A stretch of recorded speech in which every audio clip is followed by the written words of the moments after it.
Hey everybody, we're live. Welcome to That Mini's Paint Show, where we paint miniatures and talk paint with some great people and talk miniatures and stuff like that. We love your questions. Please ask your questions when you get a chance. We can't wait to hear from you. We are joined today by guest Carol from Muses Mini Painting. Close. Say again? Close. It's Muses Touch Miniature Muses Painting. Touch. That's right, Muses Touch. It's amazing, the name, actually. Because it's a really nice name, and you can find her at Muses_Touch on Twitter, and she's agreed to be our guest tonight, and we're really excited to have that. And it looks like we've got some friends in chat as well, including Michael Mordor, a friend of the show, as well as a friend of Carol's as well. So glad to have you here. And then, of course, jumping in, Carol, go ahead and introduce yourself more fully and tell people what you're working on today. All right. Hi, everyone. My name is Carol Pandolf. I am the owner, artist, cook, and bottle washer of the Muses Touch Miniature Painting. And so you can find me on at Muses_Touch on Twitter. You can also find me at Facebook under the Muses Touch Miniature Painting. Imagine that. Let's see. I've been painting for about 20 years, give or take, with probably one break in there. And I'm a longtime gamer and I'm an occasional GM as well. And today I'm painting this little gamble guy from Reaper Minis. I figured I could actually do him with a really cool little Easter palette because he's wearing a suit. An Easter palette would be tight, and also it's a fun challenge for the current day that we're in today, because today is Easter, as a matter of fact. So for those who celebrate Easter, I am painting a zombie ogre miniature. So it should be a rather fun treat to paint this bad boy.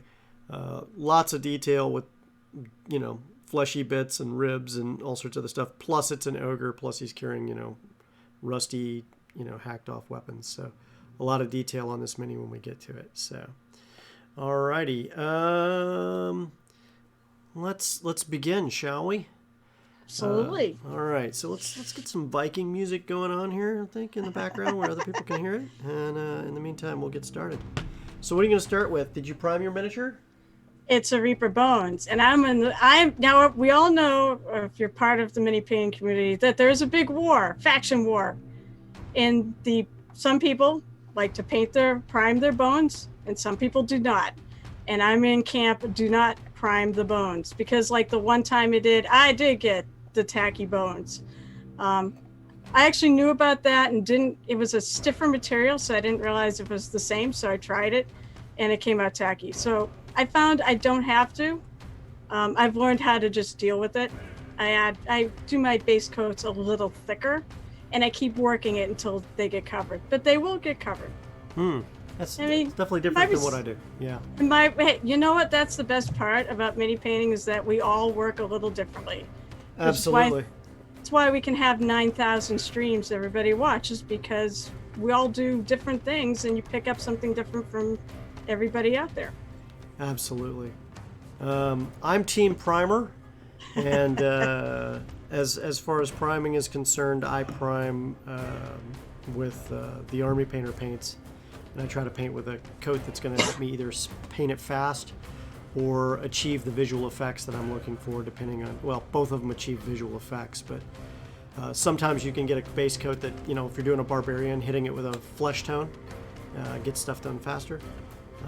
But in this case, not so much. The Army Painter I've had no issues with on Reaper Minis. I've heard that. Yeah. I've heard the Army Painter. A lot of times it's the aerosols, but for some reason the Army Painter, I guess, is it just the paint on, or is it aerosol? It's the spray primer. Yes. For some reason, they're supposedly, and I will trust you on this, that they're supposedly does not become tacky. So there's something in their aerosol that's not scratching the surface of the bones. So any primer can become tacky if it's not mixed well. True. Or if it's sprayed on in extreme cold weather, or in some cases extreme hot weather, because it doesn't get enough time to hit and cure properly. And then some primers, if they've been under extreme heat for a certain period of time, they don't get the right mix, period, because certain parts of the chemical composition will not allow it to cure properly when it hits the miniature. So, and I'm with Michael Mordor. I prime everything, even the pre-primed WizKid minis. I pre-prime them. I don't blame you on that. I mean, also this thing is just a little quick, paint up for me. It's not a commission. It's not something I'm doing as a display model. Yeah. Then again, I don't tend, if I'm doing like a competition display model, I don't tend to use bones, as I find, the details are, especially the white bones. The newer ones, the bones black, I think hold a lot better detail and they're a lot closer to metal. But the white ones, especially the Kickstarter ones, and the earlier the Kickstarter, the more it is, the details do tend to get a little bit wiped out. Yeah. So, but the WizKids ones, oh my, yeah, absolutely. I feel like people strip them down too before they prime them because they're not really well done. Sorry, WizKids. I do like the minis, great price point, but you're right, the priming keeps a bit to be desired. Yeah, for me, it's just making sure I have the right primer that meets my coverage. So in some cases, it's about the chemical composition of the primer versus the acrylic paint I'm putting on top of it. I don't know what they're using on the WizKid minis, so I just eliminate that issue. Oh, Michael, just go ahead and ask. Ask whatever you want. Of course, Michael knows he can ping me with any questions, Michael whatever he Mordor, wants. if you want to ask questions on how those primer cans work, man, I can answer them.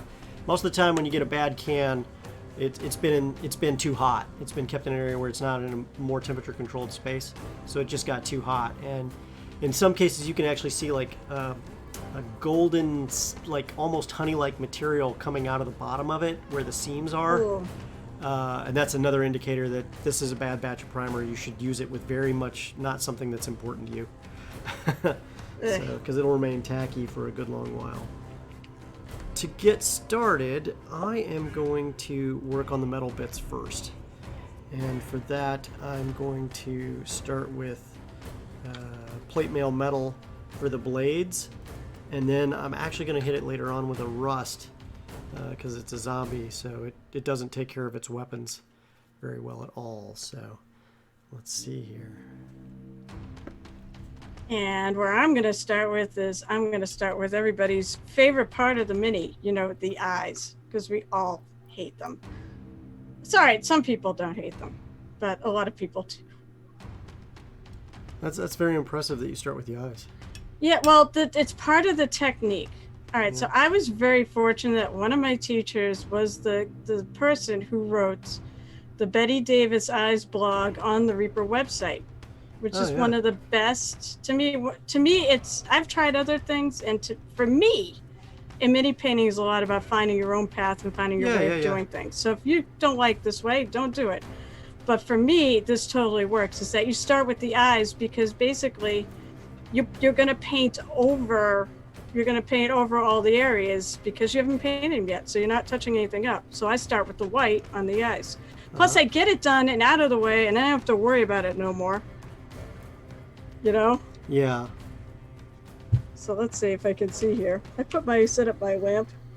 I can't see anymore. That's why I got to wear these crazy things. I used to have really good vision, and then I hit age 40 or about 45, and then I can't see anymore. So I just basically take some white, put some white in the eye sockets. Easy peasy, and I don't care about staying in the lines because I haven't painted anything else on it. And then, let's see, then I take some black because I actually put pupils in my eyes. Some people don't, or some people just make them all black. Depends on the mini for me. Yeah. Yeah.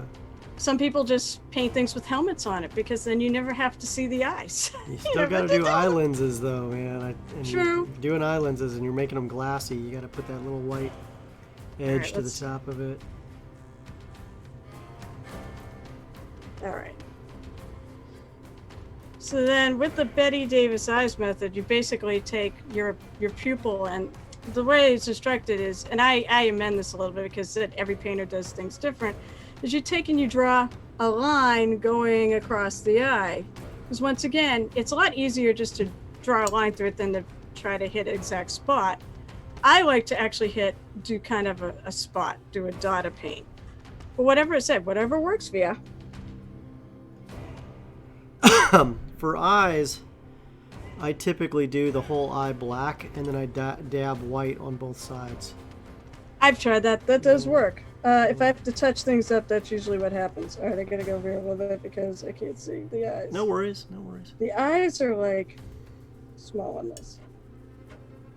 That's the gambler from Reaper? Yeah. He is a gambler. He's got dice. He's got the world's smallest set of dice in his hand that you almost can't see because they're so tiny. The only reason why I even know they're there is because one thing I am a big fan of is going on to like Yahoo or Google Images and finding the minis and see how other people do them.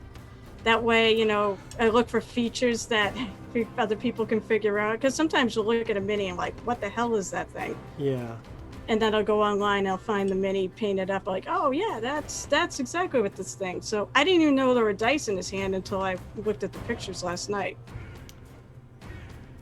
Mike is talking about having a few cans that stop spraying even when you can feel there's loads of paint still in the can. Yeah, Mike, that's definitely a surefire sign that the paint the can has been overheated. So if you leave it in like an 80-degree shed or storage area in your garage, and it gets to be like 80, 90 degrees on a regular basis during the summer, you're just killing your primer.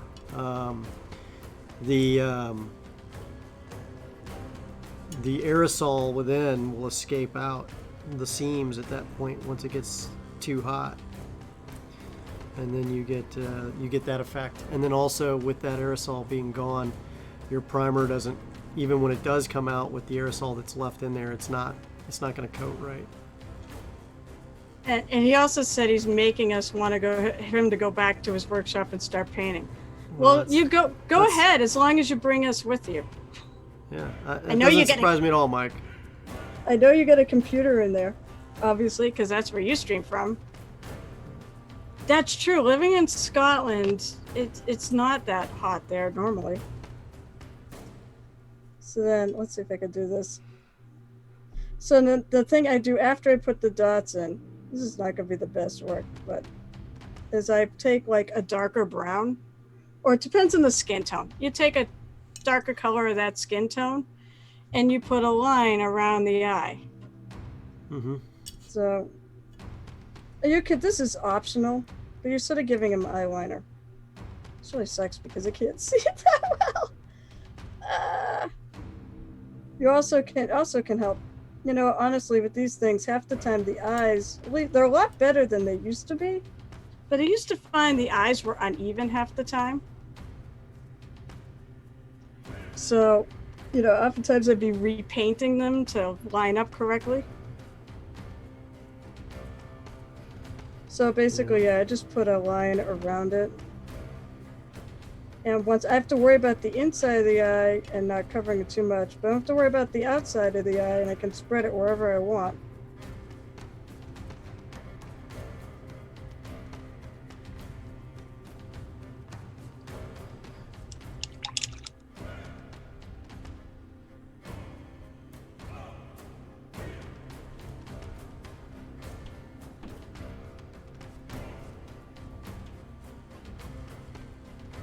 Alright, let me see. So that's...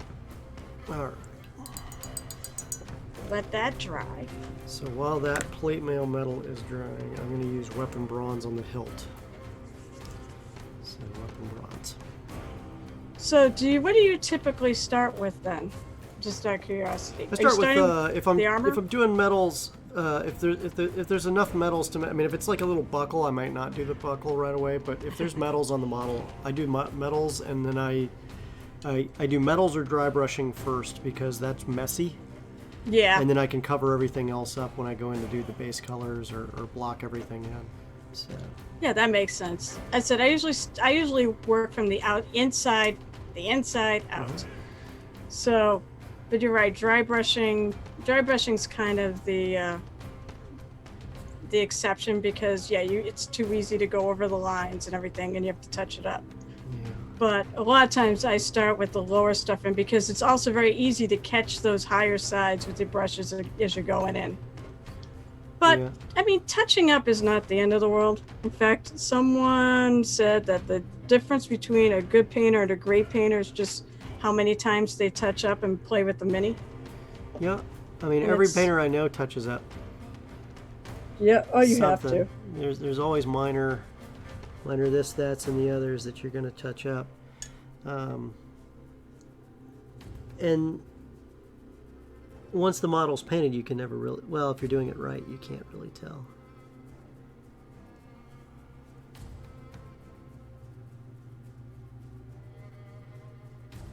Let's see.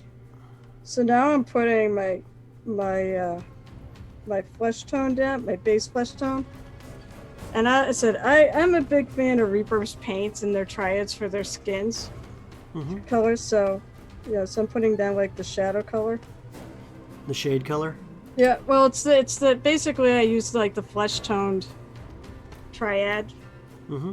The one thing is I noticed their labels fade out really badly, so I had to write in some of these because the paint does tend to last you quite a while. But so I have fair shadow. I have the fair skin tone for this. So fair shadow, fair skin, and fair highlight, and they're pretty close together.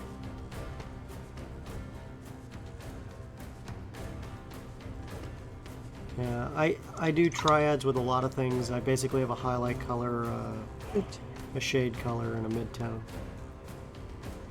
And sometimes I don't even need to do that. The wash becomes the shade tone.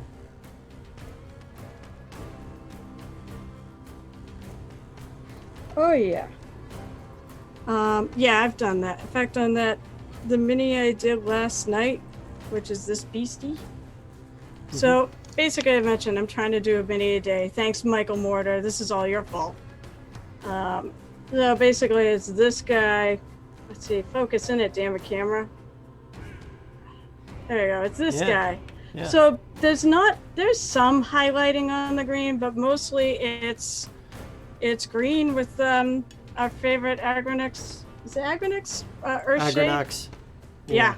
The brown wash. There's a saying I like to paraphrase that used to be used by a lot of photographers back in the film days, and they're like, how do you take so many great pictures? And he says, I use a lot of film. Yep. The reality is there's, even when you do digital photography, you take a lot of pictures. The only difference is now you can delete the ones you don't want very quickly. But hide the evidence. For all the great pictures you see out there, there's a whole bunch of ones that weren't so great. Same thing goes with painting. It's not hard to paint. You just got to be okay with making mistakes and learning from them. You're going to have some patience. It's like anything else. All the painting, I don't feel like this is I don't think painting's the hardest thing in the world. It's basically coloring within the lines and learning all the techniques to make it look good.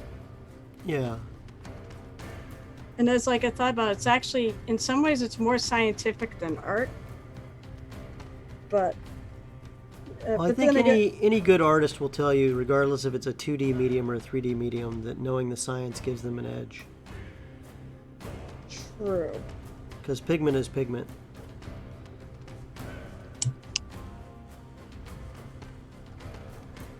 I was going to say, Michael said I get through a lot of paint. I believe it. Yeah. Mister, I can paint 100 minis in a day. Well, if you assembly line them right, you certainly can. Oh, yeah. Well, and I know he has to because... Oh, my God, excuse me. I know he does because of his... he's a professional mini painter who, he does nothing but mini paint, all those minis for his awesome Patreon tiers. And I feel like this is the Michael Mortar appreciation stream. But he deserves it. He's good. He's awesome. And he gave me some work. He actually sent me some Star Wars-y figures to do for him. Oh, so, yeah. We had 1-inch heroes on the other day. He's actually doing stuff for for the game system. He's actually doing it for Fantasy Flight. Cool. Yeah, he's great. They're good figures too. Yeah.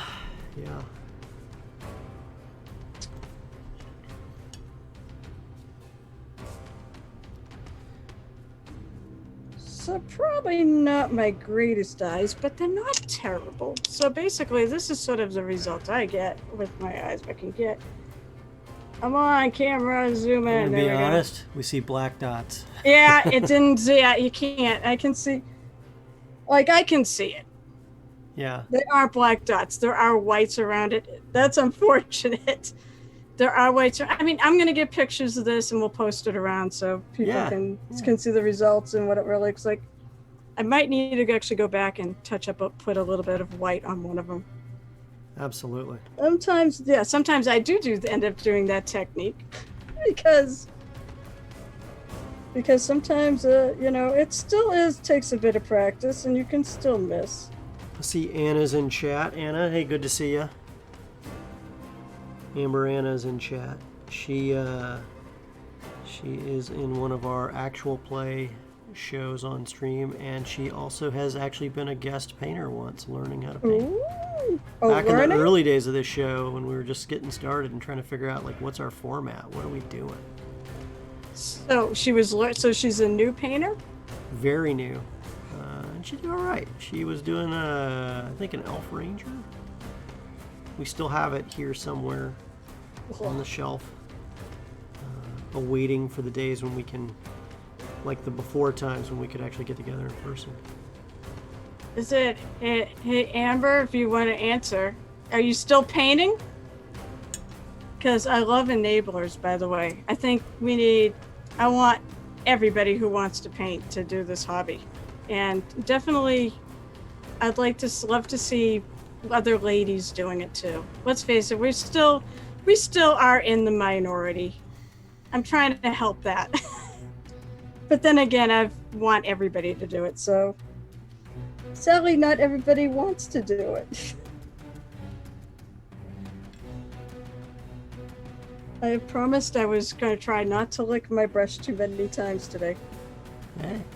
Oh, this is definitely an old Reaper Bones because his face is melted off here. So I wonder if I can do something about his face.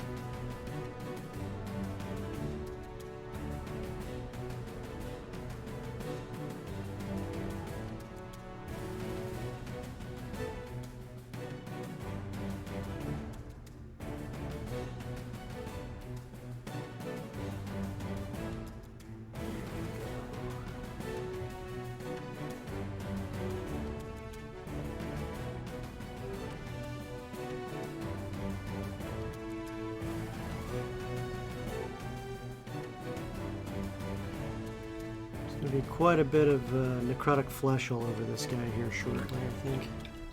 Well, he is a zombie, so yeah. I would say so. If you're out there in chat, we'd love to see you. Be sure and say hi. Tell us what you're working on. I want to hear the exciting things everybody else is working on too tonight. I love to see what other people do. It doesn't matter what skill level either. I love to see it all. Alright, so next up we're going to go to that necrotic flesh. Get that knocked out. Give it a good shake here. Make sure that people can actually see this on the first run, so it doesn't have to be reshaken like 4 times while we're on stream.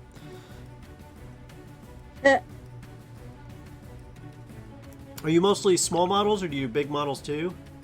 I've done some. Well, if I don't know if they're on screen, but there's a couple big models right behind me. So I'll do mostly small, and most of the commissions I get are for these guys, for heroes, for D&D tables. Mm-hmm. Although right now I'm doing some armies. I'm actually co-painting with my best friend. He's also paid me. But he's doing part of the work because it's such a large army. He's basically doing all the Necrons for the Indomitus box set and a bunch of accompanying sets that go with it. Oh, okay. So Okay. it's a large amount. He bought 2 of those box sets. I don't know what he's gonna do with so many Necrons, but He's gonna play games and have a good time. I was gonna say, yeah, it's sad because I have an orc army and I never have time to do it. Arm Bernese, how the hell are you, man? Good to see you. Good to see you. So, okay, so big models. So, yeah, I've done big models because my husband is a Cthulhu nut. I did Cthulhu, and it's a different kind of colors. I didn't go forest green. I went more, like blue-green. I kept thinking he's an ocean. He's an ocean god. Make him look like he comes from the ocean. I also have the Clockwork Dragon sitting there, and I have an orc Daka Jet. Daka Jet. Oh, Daka hey! Daka. All the Daka. I see just cleared Nax 40. Congratulations. I assume that's WoW Classic? I have no idea what Nax 40 means. I know what it is. I play World of Warcraft, and I have since Burning Crusade, so I do know what Nax 40 is, and I'm pretty sure it's, WoW Classic, because that's what it used to be in the old days, until they changed the raid. Congrats, because I know there's you have to do a zillion things to get there, and then basically it was like a secret raid. You had to do all this stuff, all these quests, and all this grinding, and you eventually would unlock it, and then you have to find 39 other people to go raid it. Huh. That sounds interesting. The way you said interesting. Well, that's me messing with Arm Bernese. So Arm Bernese and I were talking yesterday, and he was going into he thought he was going to go into a D&D game as opposed to or talk to somebody about a D&D game as opposed to play with us on the server last night. We were playing on the Discord server Among Us as a group, and he said, well, I may have to go do this other thing with these other people. And I was like, are you seeing other games on the side?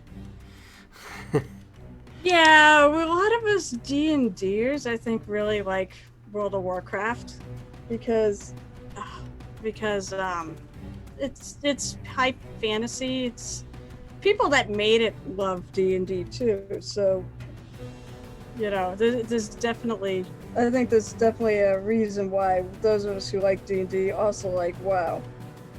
I don't like I don't necessarily play pretty much any of the other stuff out there. I just don't have time these days to play. I don't have time to play WoW, which is sad. But I do still have a subscription, and I do get on there when I can. And I think what they've got now is... I like what they have now for retail. I went back and tried Classic, actually, and it was like, okay, this is too painful. I like my quality of life updates. Let's see, what else?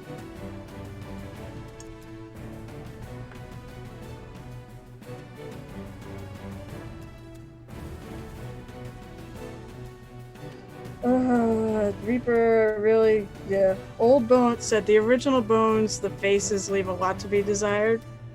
This one included. Half his face is so it's not going to be the prettiest mini, but it's basically I'm trying to do a whole series where I paint a mini a day. Huh.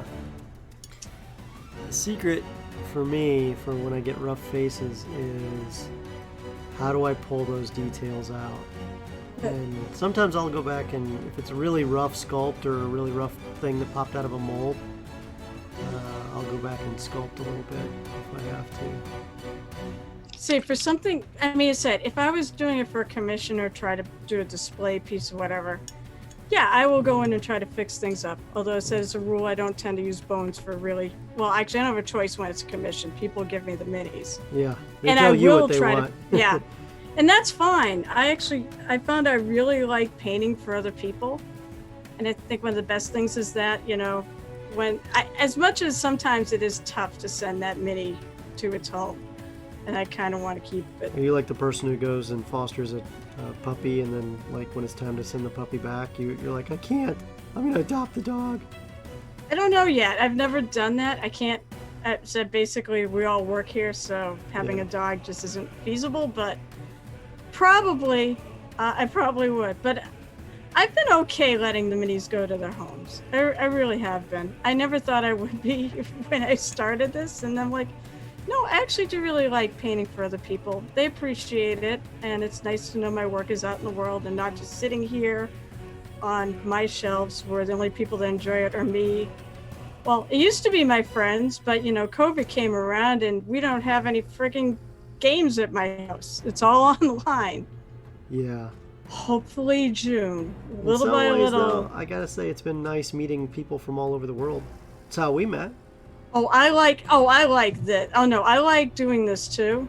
Mm-hmm. But in terms of like playing D&D, I mean, I do stream some of it, but for the most part, I like my home games where everybody's around a table, we're all together. Mm-hmm. It's easier to talk to because like you pick up body language a lot better. If you're on Discord, you don't even we don't use cameras. We just use the sound. So I don't even see people. And we oftentimes talk on top of each other. Ah. It can be hard.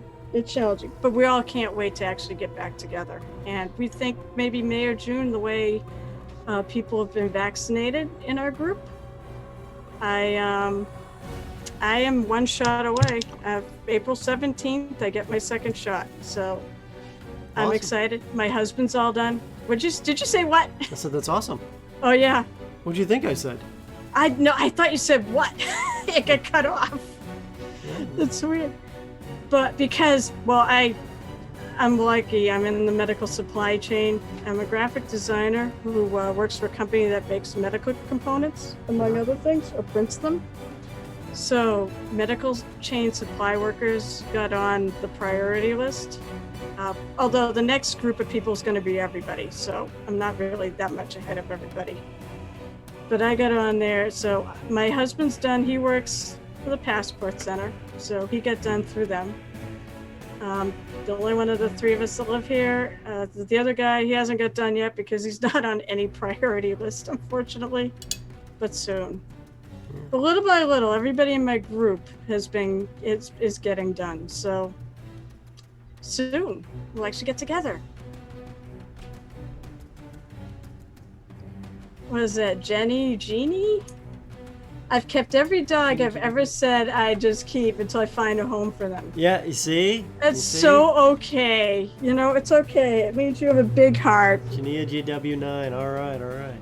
I totally get it. Yeah, I agree. I'm not big on Roll20 personally, only because it's such a logistics hurdle. But we've been doing just fine with, just playing on Discord and having a ball. Me too.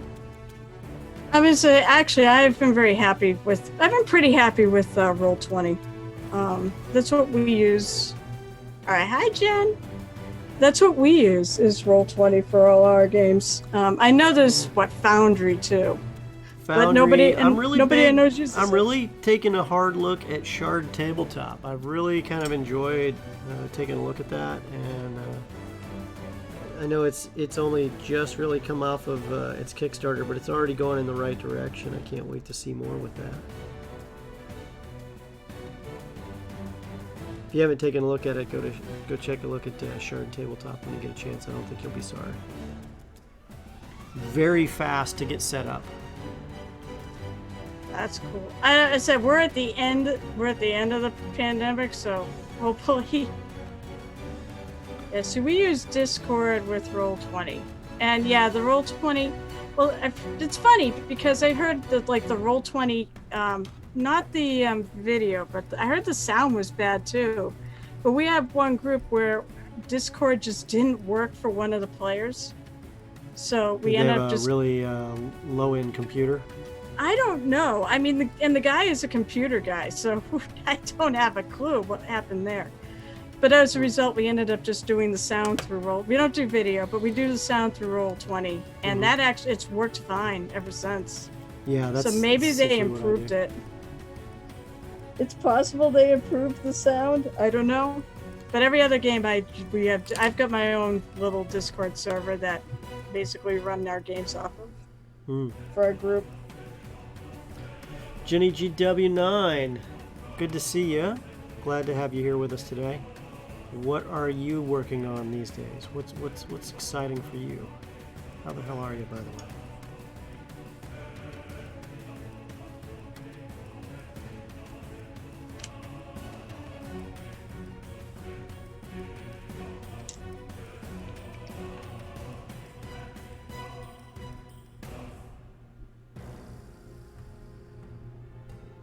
Although I think it's really cool when you do use the video, the video features on Discord. Because I did kind of a convention thing last week. Mm-hmm. Which is why I couldn't do the. Well, no, that's right. Last week I had my other game, my bi-weekly game. But we did this little convention thing that was on. It's a Starfinder podcast. They decided they wanted to do one, and it was really, really well done. But that's what we did. We actually used cameras in a lot of the games, so it's nice actually seeing people rather than just hearing voices. And I had a ton of fun playing.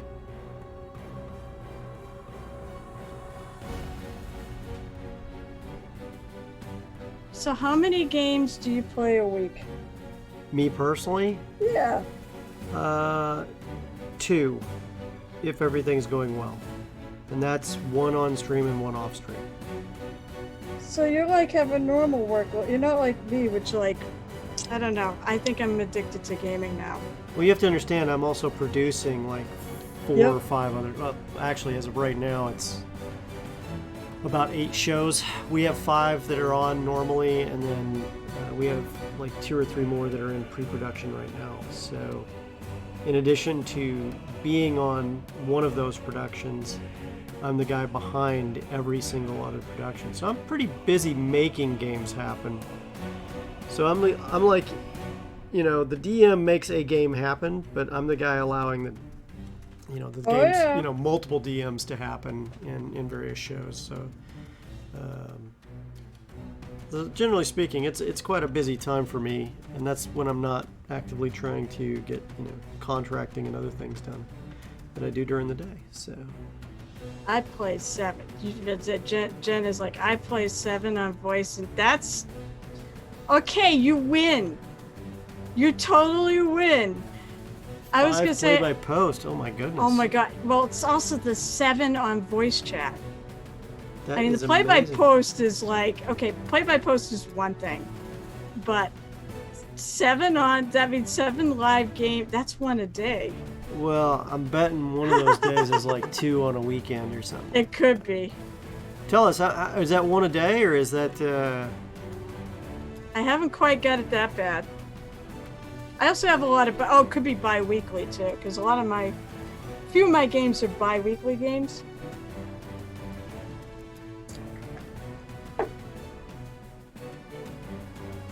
Do a podcast. Yeah, I'm in that. Yeah, actually, I'm in that boat. 1 is a weekly podcast. 1's a bi-weekly Twitch stream. 1, and the rest are. See, what do I play? I play bi-weekly Sundays. That's Skull and Shackles, which is the Pathfinder 1 adventure path, where we're all pirates. Come on, that's just the coolest. And I'm the captain. Let's see. Monday, I actually don't have anything going on, which is amazing. How Monday has remained untouched. Yeah, the only other time I get to play in games is if I get invited onto a show, or if I'm running one of the RPG short shots on a Saturday. So. The life of a producer.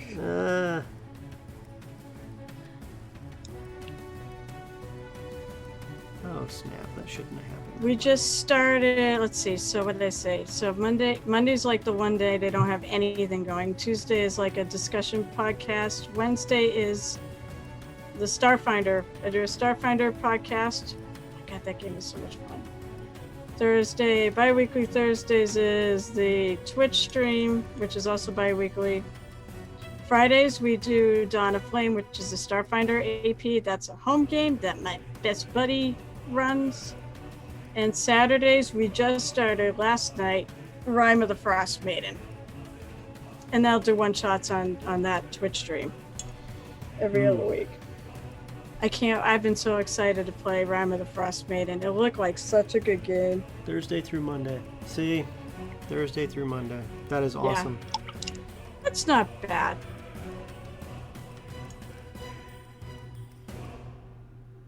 But before the pandemic, it wasn't like this. It was never this busy.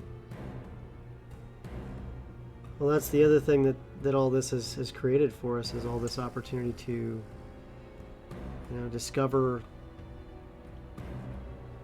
settling down at home a little bit. You're not having to spend so much extra time commuting. For some folks. Yeah, not for me. I've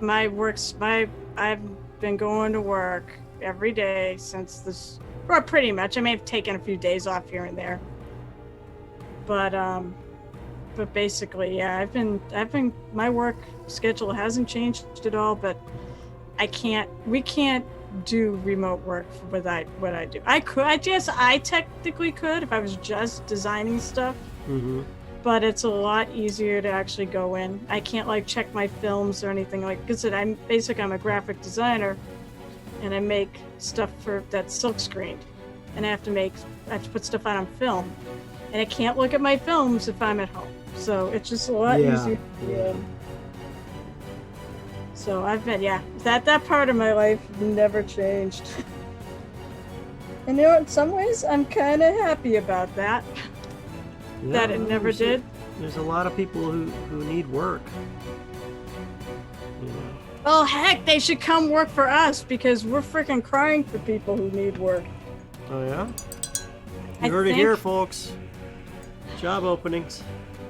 If anybody's looking for a job at Tech Print Incorporated in Lawrence, Mass, by all means, if you don't mind me pitching it, because we definitely need people.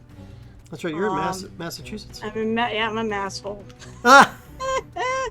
I'm born here, and I only moved about 40 minutes towards the coast. I'm very close to the. Basically, I'm about as far north and east as you can get. Well, north. But I'm very close to the coast as you can get in Massachusetts. I can practically spit at New Hampshire. I love New Hampshire, though. Everybody I've met from New Hampshire has been wonderful. That doesn't mean that there isn't a bad person in New Hampshire. I just haven't met them yet. Oh, there certainly is, but but I do. Yeah, Colorado's nice out there. I've never been to Colorado. I've been to a lot of places in the U.S. Never been to Colorado. I've been to mostly everything. I've hit all the states east of the Mississippi. I used to, Jenny GW, I used to live in Colorado, actually. I spent a year there with the Army. But I was back in a place that used to exist and doesn't now, called Fitzsimmons Army Medical Center in Aurora, where I went to biomedical engineering school. That was a fun time.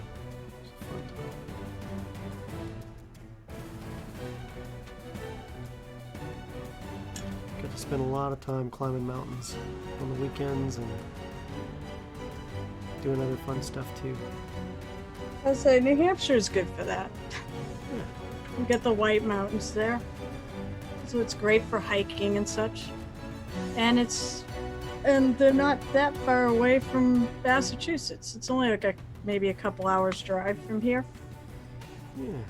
All highways. I spent some time in Mass too. I had to do some stuff at the Devon's. Oh my, yeah, Reserve that's Center. That's right next to where I grew up. Yeah, Fort Devens is Yep. Yeah, really awesome. They have a restaurant still there that's around the corner that has served some of the best lobster and nochi I ever had in my life. I sang about that stuff for 3 days straight. It was that good. I was gonna say I haven't been. I mean, it's all changed because when I was there, it was a fort. It was a full-fledged army base. My best friend in high school, she was an army brat from there. I went to scouts there because there was no high school scout troop I'm from Littleton, which is the town right next door to Devon's. Yeah. Devon's is an air. And so we didn't have a troop there, so I ended up going to Fort Devon's. So needless to say, yeah, I mean, of course, I don't know about that restaurant. I don't know if it was there when I was a kid growing up, but that was like 30 years ago. If I was there, I could tell you how to get there, just because you go out the gate and you make a right and you make another right down the main road there, but I can't remember the name of the roads there. Kit! Oh, Jenny is Kit. Okay. Kit, you're awesome. Thank you so much for joining us today. She's on our Discord. Kit rocks. I'm on there too, but I'm notoriously bad at Discording. Well, you're good at posting your minis. We love I seeing try. Your minis. Yeah. I try. Believe me, I try. But even then, sometimes I'm just like, not today. A lot of these little quick paints, they're not my best stuff, so I don't tend to. I put them up on Twitter because it's part of the challenge. But so I don't and know this if is it's gonna focus on this or not. But Michael Mortar. What was I gonna say? Shoot. Also, getting old means I'm getting senile. Something I gotta say to Michael Mortar. Now I can't freaking remember what it was. Kit, we know you have choices when you want to watch your evening programming, and we're happy and excited you chose to spend it with us as we nerd out painting miniatures together. I'm gonna add a little bit of a wash to his face. Oh, his face is not making me happy. It just said, unfortunately, the details are just too gone, so it's a real freaking challenge. So I've got the metals done. Now I'm going to do some leathers. Actually, before I do the leathers, I'm going to do the oak brown on the axe handle. Oh, Michael. You should be like me and stay up half the night. I don't remember now what I was going to say. It was probably like 3 topics ago. No, it was good to see you on here, though. I'm glad you dropped by. I'll ask you later how well I did. If I got a future in this at all. Well, if you want to check it out, you can also check it out on our YouTube channel. Also linked in chat for everybody. All you got to do is go to YouTube and search The Games Tavern, and we will pop up right away with our amazing Games Tavern logo, which you can see in the bottom right-hand corner of the screen. And also Niftily just showed up. So we're on the Games Tavern Network, so you can check us out under the playlists under That Many's Paint Show. So check us out when you get a chance. Let's see.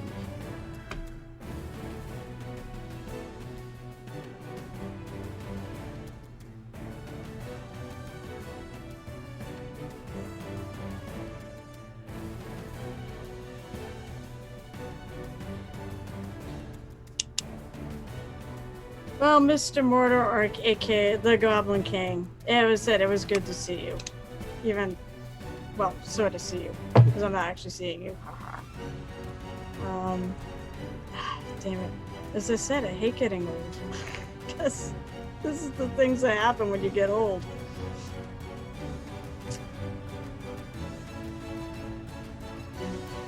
Although I'm not like him. I stay up way too late at night. A lot of time painting miniatures to try to get my daily one. Oh, I know what I was gonna say is, yeah, thank you, Michael, for getting me to do a mini a day, and having me join that challenge.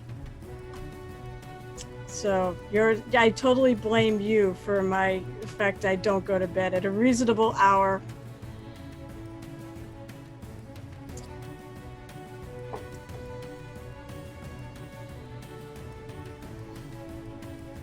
Love you. Love you too. I know, right? Who needs sleep? Well, I do find I do need sleep once in a while. Hey, Michael. We'll be in touch. We'll get you on here. Or we'll come onto your show. You take your pick. Then I can come on here and chat and troll him. Yeah. I'm like, so one of the things, there's a few of us on his stream. We'll sit there and we'll write all sorts of crazy stuff to just try to make him laugh, because he has a really good laugh. Oh, I love it when people make me laugh. Oh God, we'll say like horribly inappropriate things. Well, inappropriate and appropriator. And it just, yeah, we can derail his stream, and I sort of feel sorry, but not really. It's a very good stream. Yeah, his stream is a very good stream. I enjoy watching it. You and I were both at Reaper Virtual Expo, right? Yes, that's right. I saw you when you put up the stuff in the In the art channel there. In the art channel. Posting some of the minis that we had done. Yeah, early on we did that, yeah. But after that, I don't think I bumped into you all weekend. No, I think we took different classes. Or we're at different events depending on what we did. What did you take for classes? I did the one I remember the most was the hair class. I really loved what was the guy's name who did that? He was great. Shoot, and I should know that. I thanked him publicly on social media. He's former Canadian military, and he's awesome. Oh, I've had him as a friggin'. Is he the one that also? He also does the. He does the painting tartan, doesn't he? I didn't do the tartan class. If they I am had one. such a loser. No, he did. He did it again. I think it's the same guy because he's from like Nova Scotia, right? Yeah, I think so. Yeah. I spent some time working with the Canadian military as well in joint operations, so I have a lot of respect for the Canadian military guys. He's an amazing painter and he's a very good teacher. And the best mini my opinion, the best mini I've done so far was I basically brought that to 4 of the classes for the ReaperCon. That was the ReaperCon. Excuse me. That was in last, Labor Day weekend. Uh-huh. When they, I took his class there. Yeah, he's a great teacher. Mm-hmm. And I brought that mini to like 4 of the classes, and then I finished painting it when all was said and done, and it was the best thing I've done. So the classes really work there. Oh yeah, the hair classes are fantastic that I enjoyed, and then I also did one on faces as well. The guy there was certainly next level in terms of his face work. Picked up some cool tips there. We'll see how much we apply them in the future. Well, I've decided that I'm taking the leap, and I'm actually going to go to it. I'm going to this year's ReaperCon. Oh, in Denton, Texas. Yep, I'm going to actually go to it. I already bought my airline tickets. I'm all set. I just need the badge. I managed to actually snag a hotel space in the block. Oh, okay. Thankfully, I listened to Ann Forrester's, the Reaper Toolbox thing. Yeah. That's because it's when I'm working, so it's nice to have that when I'm working in the background. Yeah. And Reaper John came on there and goes, the hotel block is open. I was like, oh my God, I know it's gonna run out really quick. So I ran right to the site, and I think I got one of the last more inexpensive rooms. It's still a suite, but it's not like a basic room. But I think I got one of the cheaper ones. If you got a suite, you're a big daddy. You basically have you can have parties.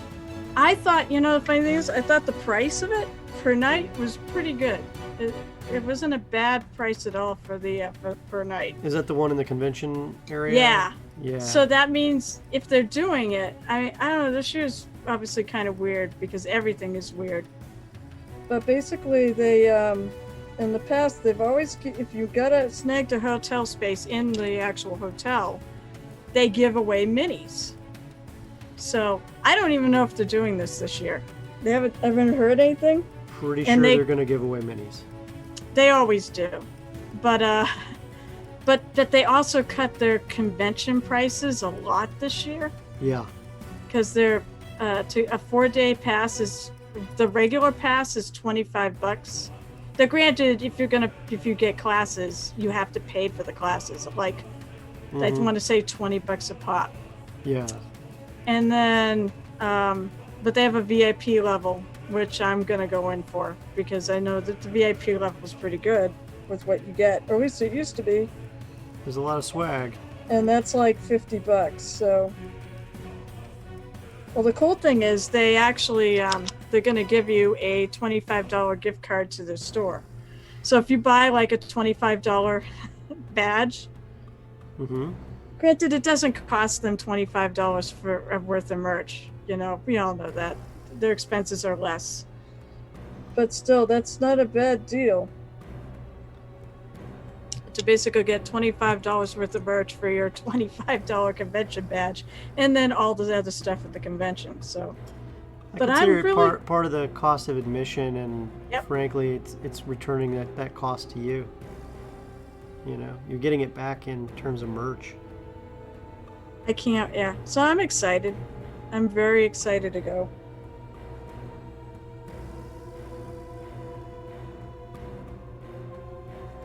Pretty soon I'm just gonna give up on this guy. I'm still messing with the face on this thing because it's just so bad. Back when I was with Games Workshop, we did all the conventions for the Games Day stuff, and that was always a challenge, is running them. But if you were a person who went to those conventions, you got so much free stuff. I know, it's kind of sad. You do. Yeah, you do all the activities. You wind up walking out with sprue after sprue of good stuff. It's sad that they got away from that. You know, and the golden demon, you know, all the golden demon competitions. Yeah. They really got away. I think they're starting to get back to it because I know they're going to hold golden demon in this country finally at Adepticon. Yeah, but the thing is it's Adepticon. It's an independent tournament. And to be honest, Adepticon already had the the crystal brush. That's gone. Yeah. That is gone. So, yeah. But when it's the golden demon, that just means it's GW miniatures. With the crystal brush, it could be anybody. Oh, yeah. But then again, I want to say, well, competition's pretty stiff in either one. But I want to say the crystal brush, you had to actually qualify for it too. You had to basically win a regional or a qualifying competition, and only the number one mini there would go. Because I know one of the conventions around my parts, around New England, was one of the qualifiers. I kept looking at, but it was right after another convention I did, and I know I'm not that awesome. I've seen the winners, and it's like, holy friggin', yeah, the winners are amazing. Yeah, it's just about taking your time. Yeah, no one day painted minis for that. No. But even then, I've been working on my skills to try to get them up much higher. Unless your name is Tim Lyson, then you can do a one-day painted mini and win. Oh, actually no, or Wapple. Let's James Wapple? He's something else. I don't know what he is, but I don't think he's human. I watch his stream. He's a Chicagoan too. It's actually where I got my real good paint lessons, was in Chicago. From him? Yeah. No, from Tim Lyson, but James Wapple was in the bunker on a regular basis back in those days. So were a lot of other great folks, you know. He's obscenely good. It's just, and the oil, he keeps selling. I keep looking at the oils and going, he has a good point, but I really don't want to use oils. Enamels or oils? Oils. He does like oil canvas paints. No thanks. Nowadays. You know, and he keeps going how it's so much because they don't dry. But that's the point. They don't dry. Yeah. You know, I'm not dissing it, believe me, because what he does is absolutely amazing. You can definitely work stuff with it, but it's not my medium of choice if I have a choice. No. I could do gradients all day long with oils, but a wet palette and the right, flow quill or other suspension medium will extend that too. Holy mackerel! I found the frickin' lip line on this guy. I had to actually take it. I couldn't find the lip line because it was just everything was just, on his face. So when you do that and you prime your model, you hit it with like a wash, and the face features show up for you. Then you paint them in. That is a tried and true method. I said usually if I'm really looking for that, I'll paint it white. I'll put white down. That is so weird how I can't even, I have to put it in shadow to actually see it. Yeah. Oftentimes, if I prime a miniature white, I will hit it with a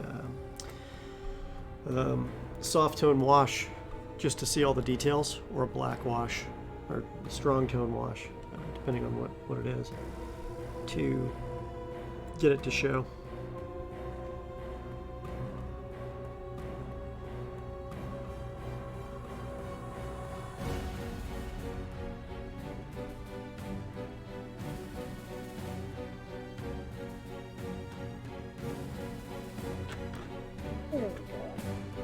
Okay, I'm a bit happier with it now. Maybe I'll add a bit of the lip now that I can actually figure it out. Let's see It here. said I used to not have any problem with this, but it said my eyesight is crap now, so I have all sorts of problems with it.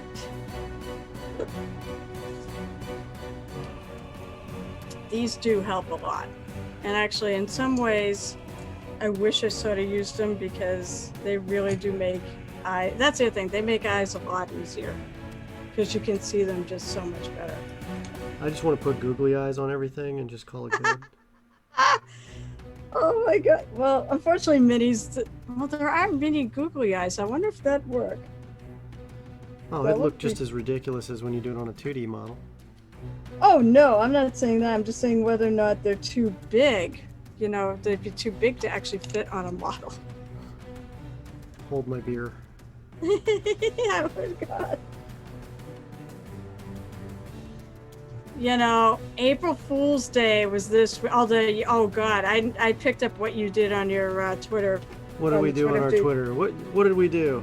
Llamas! You had the llama Takeover. I was like, Yeah. We were my changing lord. all of our programming to all llamas all the time. All the shows were getting their names changed, and we were adding new llama programming shows. I was like, oh my gosh. Yeah, I had to go. I went and stocked out.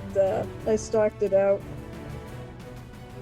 That's the biggest problem I have with Twitter is I miss so much Stuff because I'm not on it at the time that people happen to post.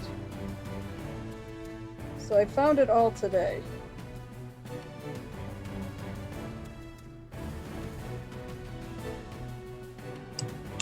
All right. That's it. I'm leaving the face. I've had enough of this silly thing. All right. What am I doing next? Oh, more color. Yeah, that's right. More skin colors. That's what I'm doing next.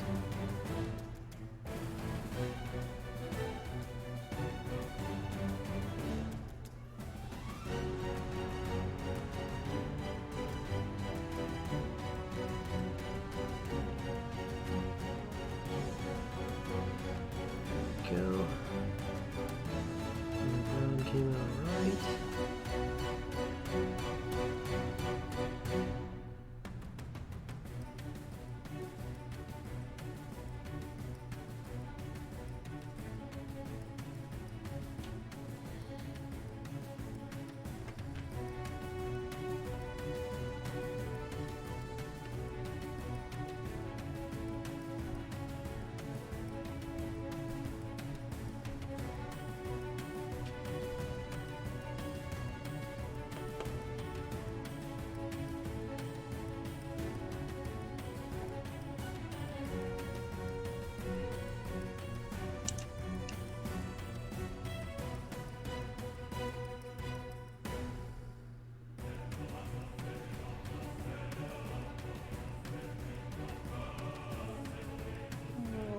That's not what I wanted to do. Basically, I'm trying to put a few lines back into the face.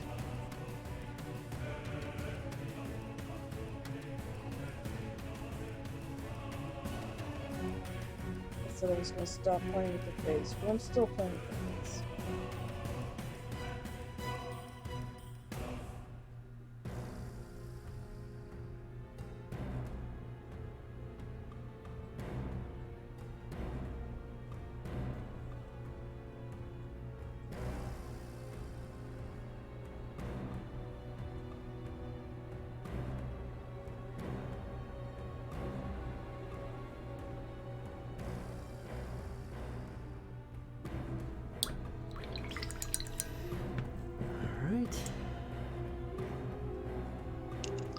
A little touch up here, because as we mentioned, touch-ups happen.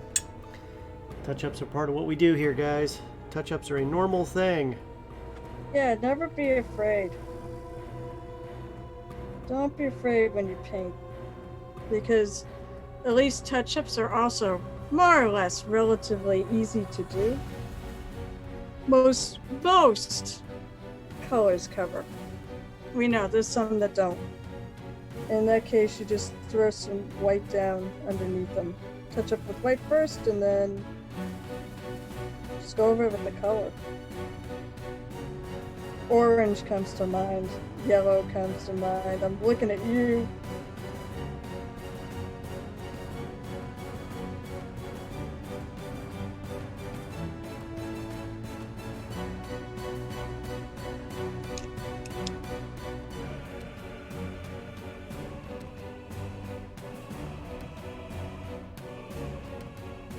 Hello, new person. Well, you're not new person. Chav Hunter 86. Chav Hunter 86 won one of our contests earlier this week. Ooh. And Awesome. he won one of the awesome Overhead Games character avatar generators that we had for a giveaway, and we still have a few more to give away. So That's to make pictures for your really cool artwork for your characters. characters are bad guys, NPCs. We've been Nice. having a great time with it. Just messing around, having fun with it, and that's worked out pretty good for us. And they work internationally, so it's great to have such a company support and sponsor our activities. So. That's really cool.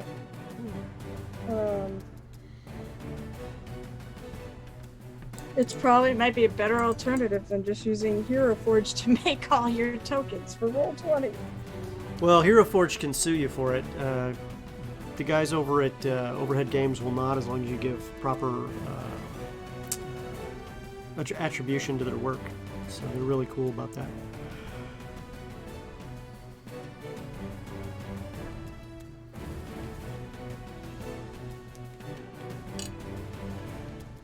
Well said. Fortunately, pretty much everything I do for Hero Forge in terms of games for tokens, it's all private games anyways.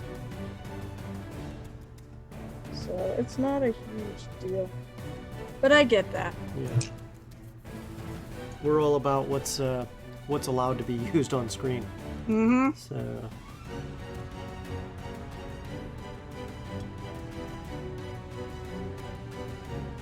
And the people over there have been really, really nice to us too about answering questions, making sure anybody who has an issue is getting their problems resolved. Their customer service is top notch, and very patient when we were first figuring out like how do we do this thing with sponsors. So.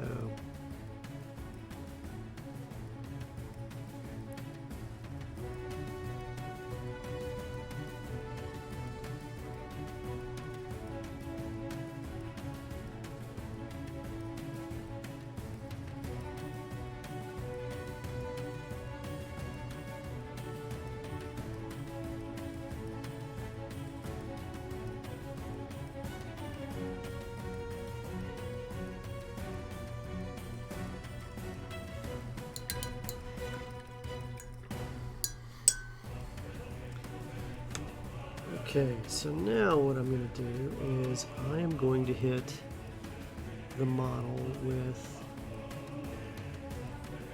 a variety of washes. But the first thing I'm going to do is hit the rib cage with a purple tone. That's kind of show the innards. Yeah. It's got some intestinal wall stuff that I want to get showing really good. So, Oh, good. yeah. I mean, like, because nothing says zombie like intestinal walls. Although I'm reading chat, and Chav Hunt is gonna cast minis soon.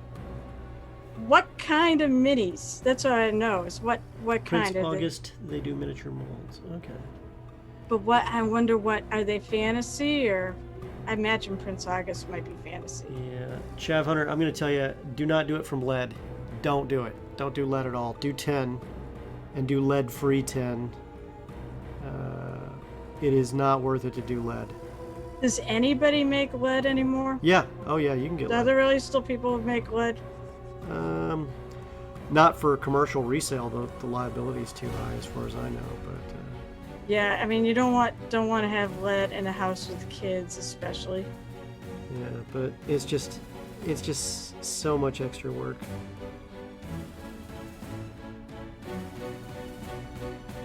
I know, it's like, as I mentioned, I do conventions where run paint takes at them, and sometimes people will. Well, I'll get the minis from the conventions themselves.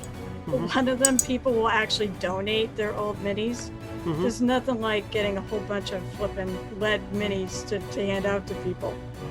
Right. Granted, I make sure I tell people that there are lead in the minis, and wash your hands once you paint them up. I think you're always putting somewhat of a barrier between them. I go, just make sure you don't eat the minis, because that might be really bad, and don't let your kids get a hold of them. Yeah. I do get kids at those events, but of course there's a lot of adults that come and paint. Yeah. There's a really high-end metal you can use that has a hint of silver in it. That's a great alloy.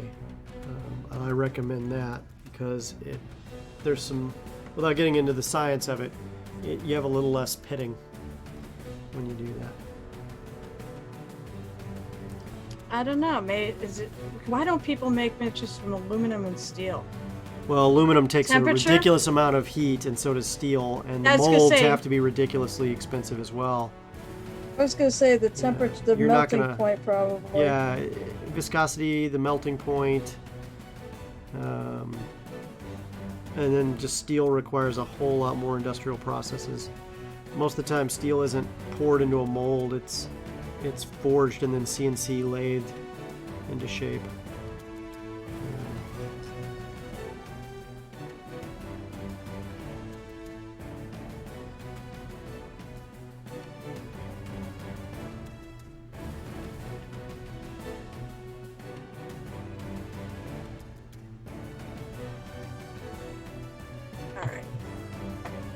I gotta actually move on to so I keep playing with the damn face. Okay, at least I think it's gotten a little bit more like where I want it to be. Because I gotta finish this mini today to stay on track on. Because it said it's a 365, so technically it started in January, but I was too busy to do something like this in January. Wasn't really ready for it. So you're playing catch up? Yeah, so basically, I'm not going to do 365 this year. I'm just going to go till next February. Yeah, every journey begins with a single step.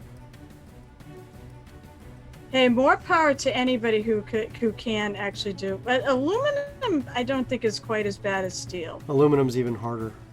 Is it really? Yeah. In terms of melting point? In terms of melting point, as well as its ability to go into a mold and work itself. Hey, more power to people that can actually do it.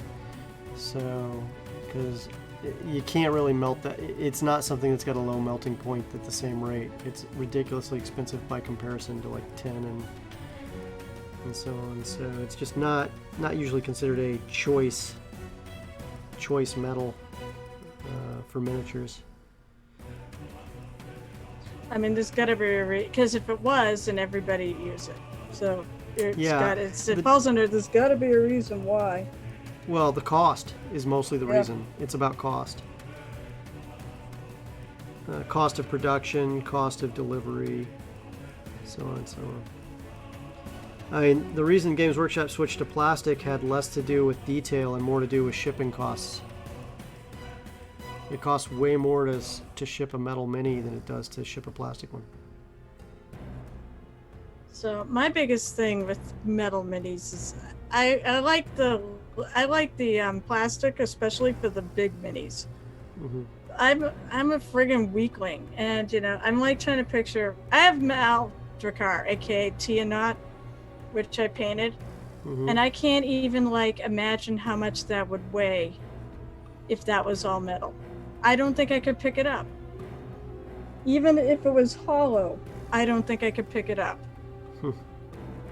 So it's like, and for like the large dragons and things, I totally sold on metal. Plus, when you get large things, the details, don't tend to disappear because the details are larger too. On the little guys, I still like metal. I mean, I said it's fine because I'm painting a Reaper Bones here, but part of that is because I have so I'm I'm kind of addicted to their Kickstarters. Mm-hmm. And I've got, probably about 1,500 unpainted minis sitting upstairs on my shelf of shame from 4 Kickstarters. Right. So I'm basically, the other thing about the mini-a-day challenges, I'm trying to get some of my minis out of that shelf of shame and paint it up. You know the rules. You can't have every one of your miniatures painted. Well, I'll never... I actually, one of the things I said when I bought all those Kickstarters was I never ever would have all those I never bought them to paint all the minis. It's in my case, because I'm a gamer, I like to have that selection there, so if I need something for a game, I can just go grab something out of the pile. But there was never any intention I was going to ever paint them all. So yeah, I plan on living forever because I'll never have them painted.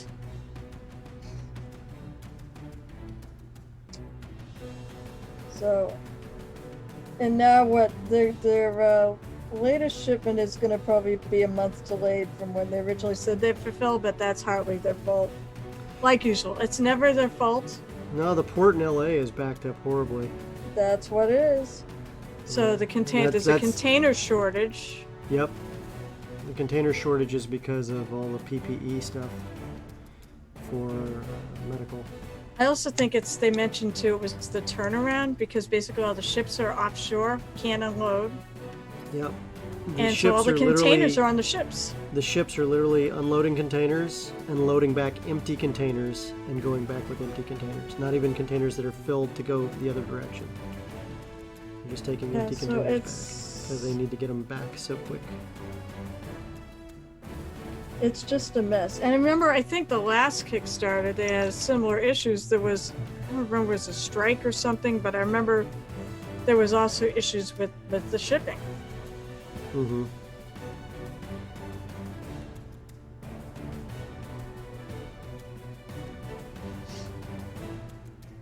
But I'm excited to get it. I'm getting that. Pirate ship too, because, why not? The ghost ship? Yep. Not the glow-in-the-dark one. The one you have to actually Paint. One is enough. I don't have... I mean, as it is, my house is full of miniatures. I mean, it's not just me. There's 3 of us here. Our best friend lives with us too, and he's a Dwarven Forge addict. Mm-hmm. And he's, it's expensive, but he can do it. And so we've got a bunch of boxes of Dwarven Forge down here, basically taking up most of my shelf space. Stuff is great to play. It's a lot of fun to play on. Mm-hmm. But it does take up a lot of space. And then we got tons of those, of all like the pre-paint. And it seems sacrilegious because I'm a mini painter. But I have a ton of the pre-painted ones from from WizKids. I paint all the pre-painted ones too. I don't have time for fix that. them. So they say, I fix know them. because a lot of them are they're just bad. Yeah. Yeah, that giant ship, Chef Hunt, it looks amazing. I mean, is it when if you saw not Reaper Virtual Expo, but the other one, they had it sitting there on the set. Well, Mike Mordor painted one. I don't think He's got no. He's gonna paint like. He has one. I know. I've seen it. No, he painted the other one. He painted I think he painted the WizKids one, because we have the painted one here from WizKids. Uh-huh. But there's an unpainted version of that. I think that's what he get because nobody's got the Reaper version yet. Oh, And he ordered like 5 or 6 or I forget how many he ordered. I wish he was still online so I've knocked him on this. He originally at the beginning of that Kickstarter said, "Oh, I'll spend like $100 on this one." Yeah. And I won't get into how much he spent, but it was 4 digits. Yeah. But considering his business model, makes sense. He basically bought them to sell them After to he his paints patrons. them? Yeah. Yeah. Yeah. The glow in the dark. Yeah, the glow in the dark one was pretty cool. But I'm like, I have space issues, and B, well, how do you can't really paint a glow in the dark one. You'll ruin the glow in the dark, the entire point of it. Mm-hmm. The people wanted. I don't think they're going to sell them in their store because it was such a pain in the butt for them to deal with. Yeah, it was such a pain in the butt for them to deal with having these produced. So I'm not even sure they're going to sell them in there. They may, don't quote me on this, but I think I heard they weren't going to do it because it was such a pain in the rear end to get these made. And they'll never do one this big again. Never say never. Well, people, I don't know, in the Reaper fan page on Facebook, people were going, somebody mentioned making a lighthouse to go with the ship. I'm thinking, how big would that have to be? Well, lighthouse doesn't have to be that big. But if it's scaled to the ship, Doesn't have to be that big. I guess Lighthouses just have to be big enough to get light across the... Okay, that's true, but we all know. They could build one like the Pickering Wharf Light, which is not that big, but even then. So, Shaft Hunter, did you get the ship? Bonus question, did you get both? I want to know.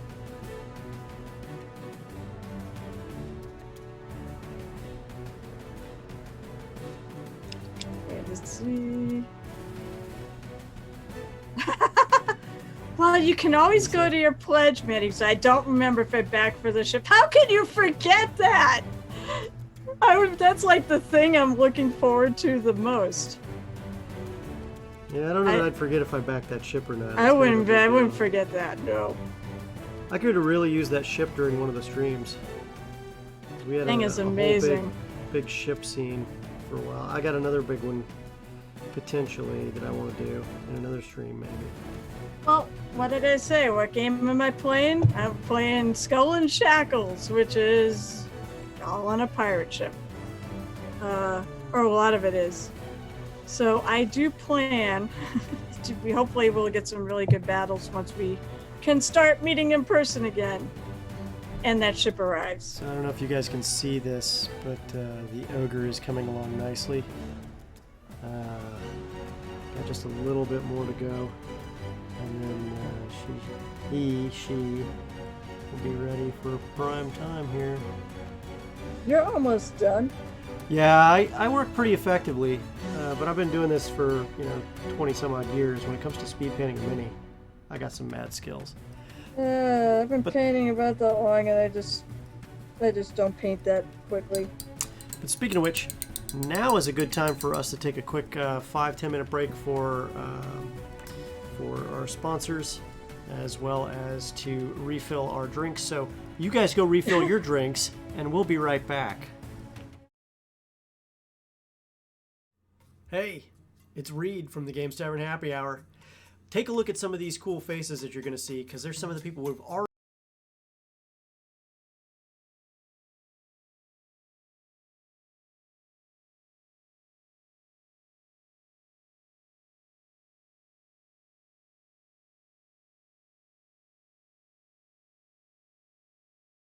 a whole game design that plus every week we provide you with the latest news and new releases in the tabletop gaming space. If it's involved with tabletop gaming, chances are we're going to cover it. You can see this every Tuesday at 7 p.m. Eastern Standard Time on twitch.tv/thegamestavern on Twitch. And also, you can check us out on YouTube just by searching YouTube for The Games Tavern. We'll see you next week at The Games Tavern.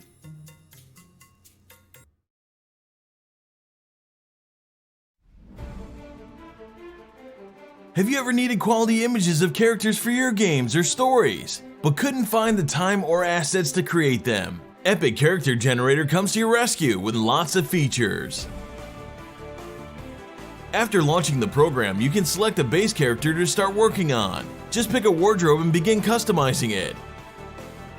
At any time, you can jump to the settings to turn other packs on and use their content on your character too. There are certain items which not always fit together nicely. You can use the toggle feature to decide whether these items should be on top or on the bottom. You can use the coloring tool to give your items a unique look. A few items can deform the base body in a minor way, and others can make huge changes. How about moving around some decorations in the background? Or even the whole character to find the perfect composition? You can save your character as a data file and load it back later to continue editing it.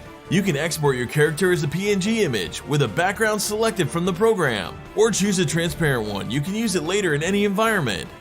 So, have you crafted your first character already? Epic Character Generator, now available on Android.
Hey guys, Sorry. we're back.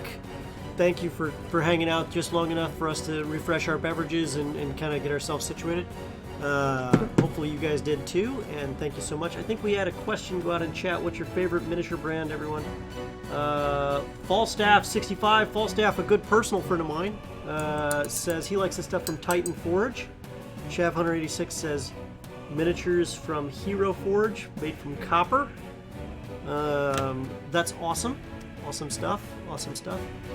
And Falstaff65, good to see you. Miss you, my old friend. Hope everything is going well. Falstaff and I actually got our start playing EVE Online together. He's a really cool dude.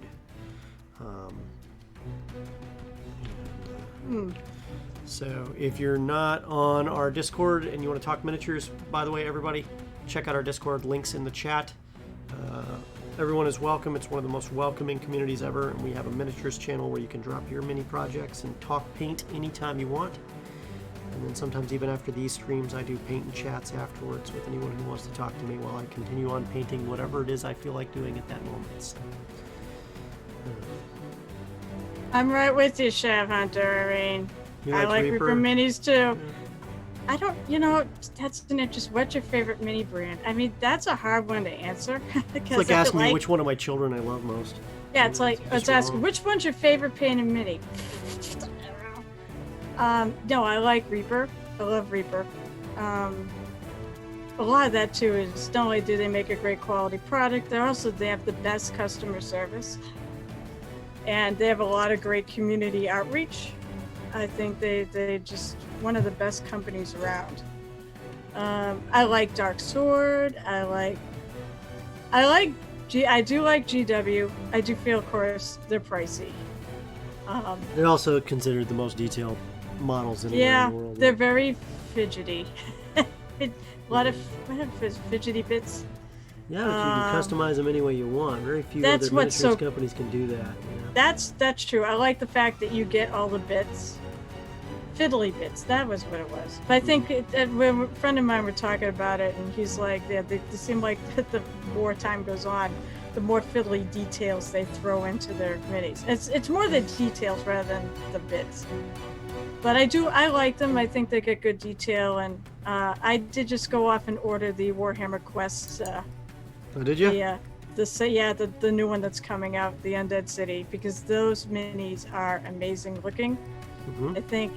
I think it's the best things they've artistically, aesthetically. They're some of the best things they make. Like I say, the 40K stuff's okay, but I mean the Space Marines and Necrons and stuff, they're just kind of, they look cool, but they're not as exciting to me as these are. So if you're taking a look on screen real quick, just to change to something we're painting on real quick, you can see the bandages on the arm holding the axe and on the leg, as well as the waist loincloth as well. And here's the back of the loincloth. All that was taking primered white and hitting it with the soft tone wash and letting it do the work, and work it did.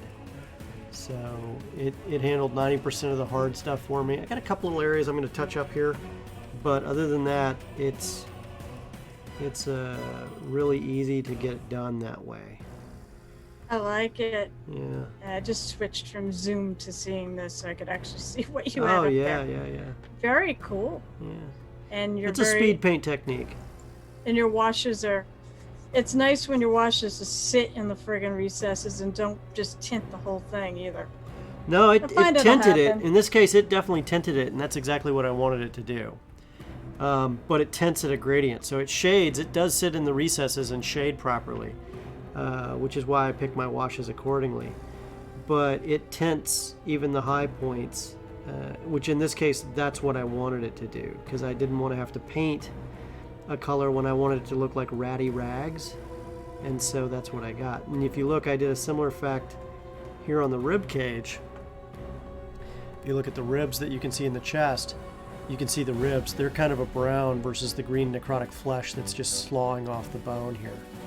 So as we continue to develop this out, yeah, it does a lot of the work for me. Liquid, washes are liquid talent in a bottle. You know, it just depends on what you're trying to do. I believe me, when the fast minis I like to layer, but on like maybe the minis I'm trying to, take more time on, not layer. The fast minis I like to wash. On the minis that I really take a lot of time on, I like to layer. Yeah. I love putting in highlights. Because it looks Speaking really of cool. layering, I'm Just layering sort of what I'm red doing wash now. on top of the purple here to achieve that intestinal effect even further. Let's see. I'll put it up. I As I will- said, I'm not horribly crazy face. I'm starting to get some of the shirt and stuff done. See, I can see. Yeah, now I can actually see a little bit. The eyes got a white around it, and I'm pretty happy with my camera. My camera's doing okay on the little stuff. So, I'm gonna do a light purple vest on this guy. As I said, this is inspired by Easter colors. How much does that model look like Gambit? I never. Well, it's not. I know. I think there is a model out there that's more like Gambit because he's got cards. He's got dice. Yeah. So I don't know if this is the Gambit inspired. I swear to God, I know there is one out there because I've seen it, but I don't remember who makes it. I want to say maybe Reaper does have one. What's my? Because I know that was it Neverending Codex, who's also on our server. He also has a pretty cool thing. You should check him out when you get a chance. Neverending Codex has this basically a never-ending codex of stuff that he creates. But he created an archetype, I guess, that was very much Gambit. If you wanted to play it in Dungeons & Dragons. That's it was kind of very cool. funny and very cool at the same time. He's a fun character. Yeah. So I see. Let's see. Shavhawk asked us back. What's your favorite paint brands and why? The big three for me are the Army Painter, Games Workshop, and Vallejo. Foundry also makes. There's a company called Foundry out there. It's formed by Brian Ansel, the guy who actually took Games Workshop and made it something before it went public, and he left after that. But Brian Ansel created his own paint line called Foundry, which also does tricolors as well. That's number 5, and then I think right behind that is Reaper MSP. For me personally. Oh yeah. Once again, painters like different paint lines. My favorite is the Reaper MSPs because of their formulations. And let's face it, a mini painter developed them, so she knew exactly what we wanted. And I like the fact they're thinner. Everybody's different. Yeah. They're my number one. Actually, I have like pros and cons of almost all the paint brands out there, or at least the popular ones. Reaper paints are to me the best, but they're also some of the hardest to get. I cannot get them in any stores around here. I have to get them through their website. And I know there's stores that do carry them, but it just feels like they're few and far in between. I think the when it comes to specialty paints, the technical paints from the Army Painter and from Games Workshop are pretty hard to beat right now. And then behind that, it's a lot of the stuff from AK and MIG. When you're talking serious hardcore effects painting and stuff like that, is definitely something everyone should be checking out if they're not. Actually, that's true. For technical paints, I like GW. I love their Blood for the Blood Gods and their Typhus Corrosion. I like their ones for the base. I love their washes. I think GW makes some of the best ones out there because they don't dry shiny, unless you buy the ones that dry shiny, because there are gloss versions. Yeah. I do. All right. So the thing I don't like about GW paints is the fact that, and I know for a fact they make them so that they go bad a lot quicker. Well, they some make them more so they paint. dry fast. Yep. Well, they also make them so they dry out in your paint pot fast too. Because I'll have ones that I'll buy and I'll really, I won't touch, and then I'll pull it up a couple months later and it'll be separated. That's my problem. That's why I'm getting more into the Reapers, because Reaper 10 years from now, these paints will still be good. You just got to shake them like once a year. And even then, I have ones that have been sitting here in my paint case since from round 1, and they weren't the best at that point. They needed some tweaking. But they still work. They're still liquid in the bottle. They haven't really separated or anything. But as I said, Reaper paints are hard to find. Of course, Games Workshop are really easy to find, and they've got a great range of colors too. Mm-hmm. So as I said, there's pros and cons to all of them. Reaper's got a really good range of paint colors. Yeah, they actually. So someone mentioned that the Reapers, that the bottles from GW are kind of difficult to work with, and that they're not fun. No. I gotta say that they actually make kits so that you can switch the stuff from GW bottles to the dropper bottles that most of the pro painters use these days. Somebody actually made caps to go on it, but it's kind of pricey for those caps. Someone actually made once you buy them, you can reuse those caps over and over again on every. Yeah, but I'd need to probably spend about $300 to cap all mine at $2 a piece. Yeah. That's about. It's just too many. But I thought it was. But I do give them credit. It's absolutely ingenious. Viejo, I'm not as big a fan of Viejo, although I've warmed up to them. I always thought the paints were kind of thick. I know. People said, well, you can thin them down, but Reaper is already thin. But that's like Viejo's got a good range of color, and they used to be around here. They used to be fairly easy to find. I feel like some of my local stores are doing away with them. I'm not sure why. Well, it's about what's getting sold versus what isn't. Yeah, I don't know. I mean, and I know they're good paint. I know they're good paints. I'm definitely not dissing them. Yeah. I'm trying to think what else I have. P3. P3 I really liked. They were also a good formulation, which is Privateer Press's offering. But the thing I found with them, though, was they don't have a lot of colors. Yeah, they had the colors they needed if you wanted to play. Yeah. Paint their stuff, but. Yeah, exactly. They need. In fact, I think I went to Gen Con and I actually complained to one of the people there. You need more colors because your paints. I like the consistency. I said that's me. I like the thinner consistency paints. I'm looking at my paint thing to try to remember what the hell I have here. The other thing I remember is that with P3, like, what were you getting that was really different from anybody else with less options? True. And I like the consistency. Yeah. More than anything else. I can add a little water and get the same consistency. True. But they were available, and I did like some of the colors they had. Yeah. So, let's see. What else do I have? I have something else. What am I forgetting?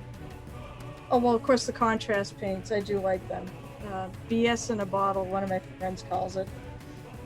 They're definitely cheap paints, but I like them, and I think you can get some interesting effects with those two, the contrast paints, because they're translucent.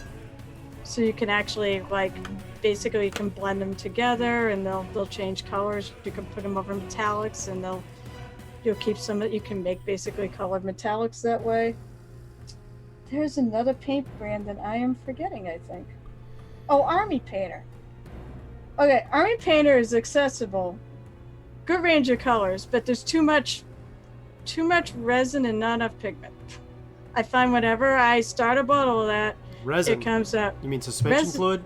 Yeah, the suspension fluid, which I think is the resin side of the field. I don't know. I'm not a paint chemist. Yeah, so it's a suspension fluid. You get what I'm saying. I use nothing but the Army Painter for everything at this point. Like, all this is the Army Painter that you see right here. See, every time I get one of their bottles, it's like I'm pouring out suspension fluid. Because you got to shake it. Oh, I do, and I still get it. It doesn't. Well, one of my friends said the trick is you actually empty some of that out before you actually work with it, and it works fine. Yeah, that's my biggest problem. But Reaper comes already mixed, but I can find the Army Painter one a lot more easily. So they all have their pros and cons. So the thing for me is the primers are color matched to the paints for the Army Painter. So when I prime something, I know if I need to touch something up, I've got the exact match. It's not going to look different when I hit it up. The other thing is the washes are fantastic on there.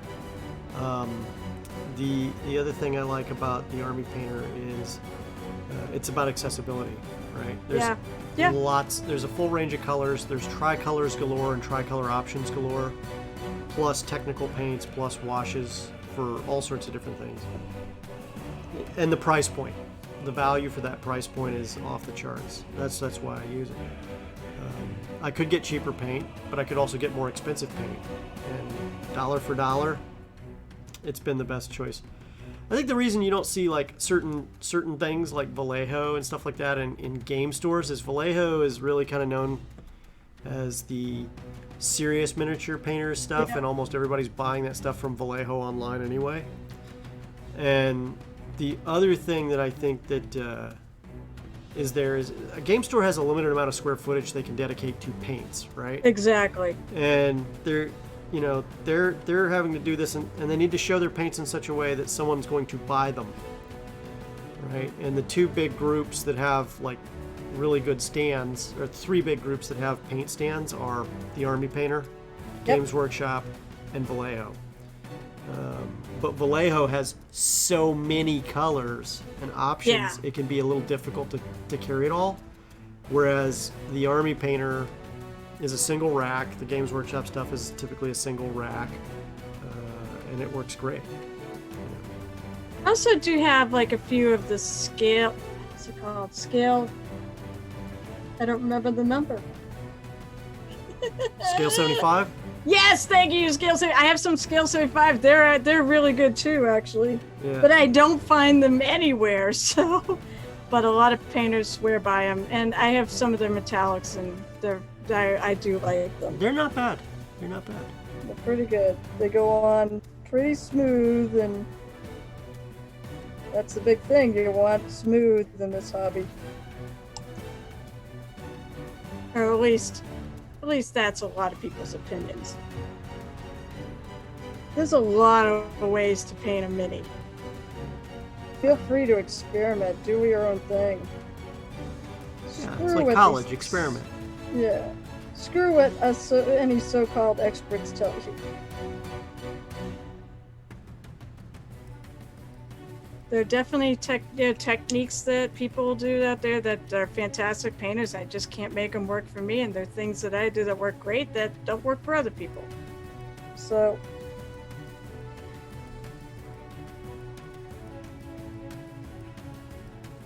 There's a paint shortage because everybody started to paint as a lockdown hobby. Really? I don't know. Well, it doesn't seem to have hit my game store because like he hasn't had any problems getting, any of the GW stuff. Although I think he's looking for another brand to put in there. So I don't know what he wants to do. What other brands he got in there right now? Right now, well, I think basically he's trying to sell off the rest of the P3s. That's where I got my P3s. He had a few Viejos left. Mostly he's got GW. So yeah, when I'm really in a pinch, I just have to go. My game store is like walking distance in my house. So it's nice to be that close. Not everybody has it so good. Yeah. New England is a pretty... Oh, there goes my camera. Hey, focus. Come on. I bent down and friggin' screwed it up. Okay, so New England is a fairly good hotbed of gaming. There's a lot of gamers in our area, which is fantastic. I never have a shortage on finding, well, during the pandemic, of course, places to play. It's all been home. There's a crap ton of wargamers there too. Oh yeah, it's very popular here. As said, one of the conventions I go to has a really good like Warhammer tournament. I staff it. Well, it's quasi-staff. They basically run the paint and take for Total Confusion Con, which it's the biggest gaming convention in New England. It's also part gaming trade, so we have like a lot of companies, little companies, big companies, little companies mostly come here and and try to sell their games and such at the con and introduce them. It's a huge board gaming section and such.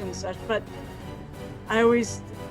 now I don't anymore, but I used to love it when we were in our previous location. I was up on this, basically, think of like your old school gymnasium where it has a stage at the end. So I was up on the stage, which is a little weird. And then all the board gamers were down on the floor, as well as all the war gamers. And they had a really cool Warhammer tournament. And they also had a Blood Bowl tournament. Yeah, Blood Bowl. I was going to say Blood Bowl is awesome. That would be one. I think it's hilarious. And I think it's a great shtick. If I had time to paint a team. So the next one I'm going to use here is the new, well, it's not new, but it's Dry Rust Effects. Dry Rust Effects is a great choice when you're trying to use metals, but I like to make sure, I don't paint it on in the normal sense as I stipple it on like rust would look.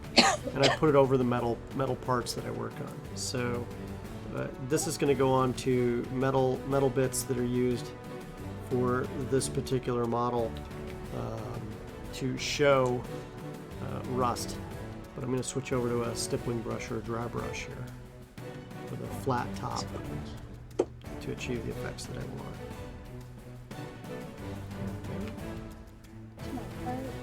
And I'm going to go in a little bit light and then bring it up to the effect that I need. So to kind of do this, I'm going to hit it with the brush, get it loaded, and go over, do the typical dry brush thing, but not quite getting it completely off the brush. And then I'm going to hit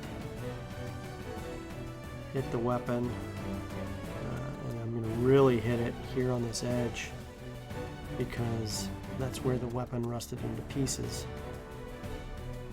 And then I'm also going to hit the axe handles and stuff like that too.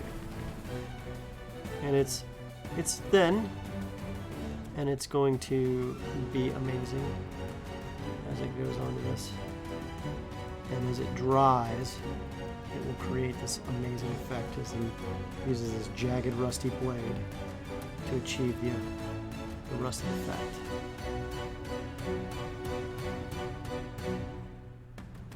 All right.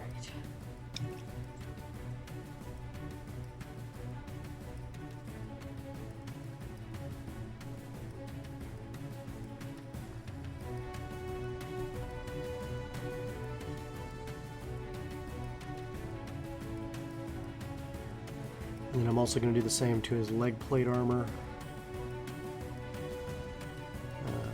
especially where it's pitted here, and also across the foot. Well, let's see. So basically, he now has a vest. He's got a vest. Yeah, vest. That's not so big. That's right. I said, I will be getting pictures to put up. He's got a vest. Let's see. He needs... Hey, Lucha Bear. Thanks for hosting. Good to see ya. Great name by the Lucha Bear. Lucha Bear is awesome. It's a great name. Lucha is awesome, and if you need artwork for your stream done, I highly recommend Lucha Bear. Lucha Bear is great. He's done a lot of different artworks for various streams. Let's see. Speaking of GW, I'm going to use this GW. What the hell color is this? I know this because it's one of my favorites. The Mechanic Standard Gray for his pants. Yeah. And his suit jacket because it's a good. For all the new folks that are in, thank you and welcome to That Minis Paint Show, where we paint tabletop miniatures for tabletop games from almost every company out there. We love to hear from you guys. If this is your first time visiting, give us a follow. Please say hi in chat. We'd love to... yeah, Lucha Bear, I got to catch you in Discord. Speaking of Discord, that's the link to our Discord. But say hi. Let us know you're there. Tell us what you're working on. Tell us what you're excited about. We love to share miniatures talk and paint talk all the time. So. Plus, we do tabletop actual plays with cool people playing cool tabletop games that you may know and love several days a week. You can check our schedule to see that right now if you want. And also, just good to see everybody. Good to see you. It's not as much fun to paint alone. Lucha Bear, how the hell are you, man?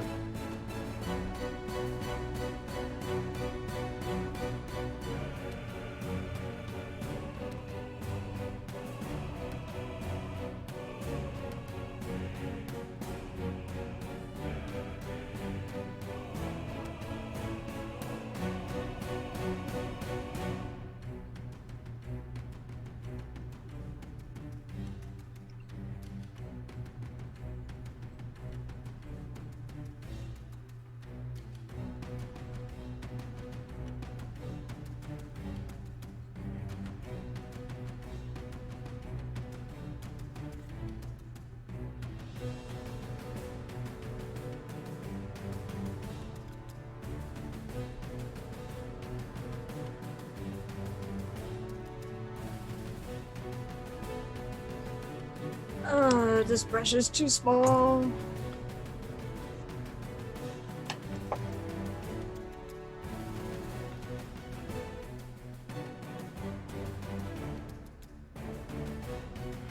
That's cool.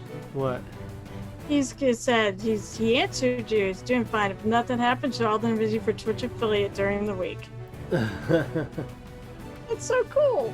All right, congratulations, Lucha Bear. I'm here painting, so that's always a good thing. I love to paint, so. I am having a good day for the most part. And it's Easter, and Yeah, I'm one of the types that does celebrate it, so. chocolate. It's chocolate day. That's right. Tomorrow, chocolate goes on sale, much cheaper.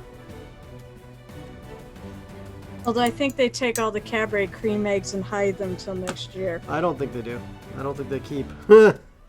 Oh. Usually I don't see it. Of course, maybe it's because everybody buys them before Easter. It's possible. But I am a huge Cadbury cream egg fan. Oh, it's weird. That's another thing I find as I get older. I don't like sweets as much as I used to. I like them more. I hardly Well, ever had why? sweets as a kid, so it's kind of nice to get them. Maybe that's the difference.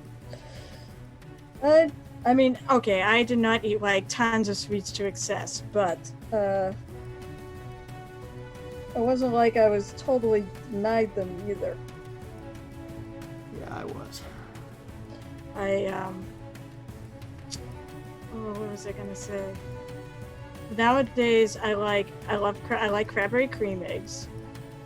I get picky. I like Hershey Hugs and some of the white chocolate stuff up there, and I like caramels. See, And you I know like- more about candy than I do. I've never even heard of a Hershey Hug. It's basically a Hershey. You know what a Hershey Kiss is, right? Yeah. It's a Hershey Kiss, a small Hershey Kiss wrapped or hugged in white chocolate. Oh. And it's really good. And they get caramel filled ones too, which are good. Oh. Yeah. But we also have a local candy.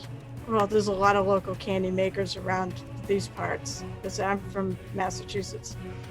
And one of my favorites is called Harbor Sweets. And they're from Salem, Mass. Uh-huh. Okay, the Witch City. Which, Which, where by the I way, w- during Halloween is really kind of fun. Yep, I went to college there. Oh, I yeah. went to Salem State. Well, now it's university. But I got I have an art degree from there. Oh, yeah. And yes, I know full well what it's like. Although it's gotten even worse since I graduated. It was pretty busy even back then, but the events have gotten even bigger and bigger and bigger until last year, which, of course, unfortunately, Haunted Happenings was shut down too. Yeah. I felt so bad because that's like so much of their income for the town. Yeah, I was there in around 2008 when I was out there. I love the city though. But it's at the candy country is called Harbor Sweets. And they make this thing called a sweet sloop, which is a triangle of it's got like the butter crunch in the middle. And it's white chocolate with a bit of darker chocolate along the bottom and some almonds, and it is so good. And I'll eat those. But a lot of other candy, I just don't know. I don't know what's happened to me because I'm not as into candy. I'll throw out candy I get at Easter, you know, it'll be around until Christmas and I'll toss it. Because it just hasn't gotten eaten. Mm. And I got another 5 pounds of candy. I avoided it today. So I go to my brother's for Easter usually. Mhm. And they have an Easter egg hunt. They usually invite a bunch of other people. So there was like 16 people there today. So hopefully most everybody's been vaccinated. But basically after lunch, they have an Easter egg hunt and they've put they have the plastic eggs and they put little slips of paper and candy in them. Like Hershey Kisses and small candy. Reese's peanut butter cups. And then you bring them in and those slips of paper have numbers on it. And they have a whole table filled with more candy. Oh. So basically you walk out of there with a bag full of candy. So I managed to avoid that this year. Hey, look, guys, I didn't find any eggs. When? Well, we had to leave before just when that was going to happen. So, I remember we used to make a lot of real Easter eggs too, and my dad thought it was a great idea to hide those around the house one time.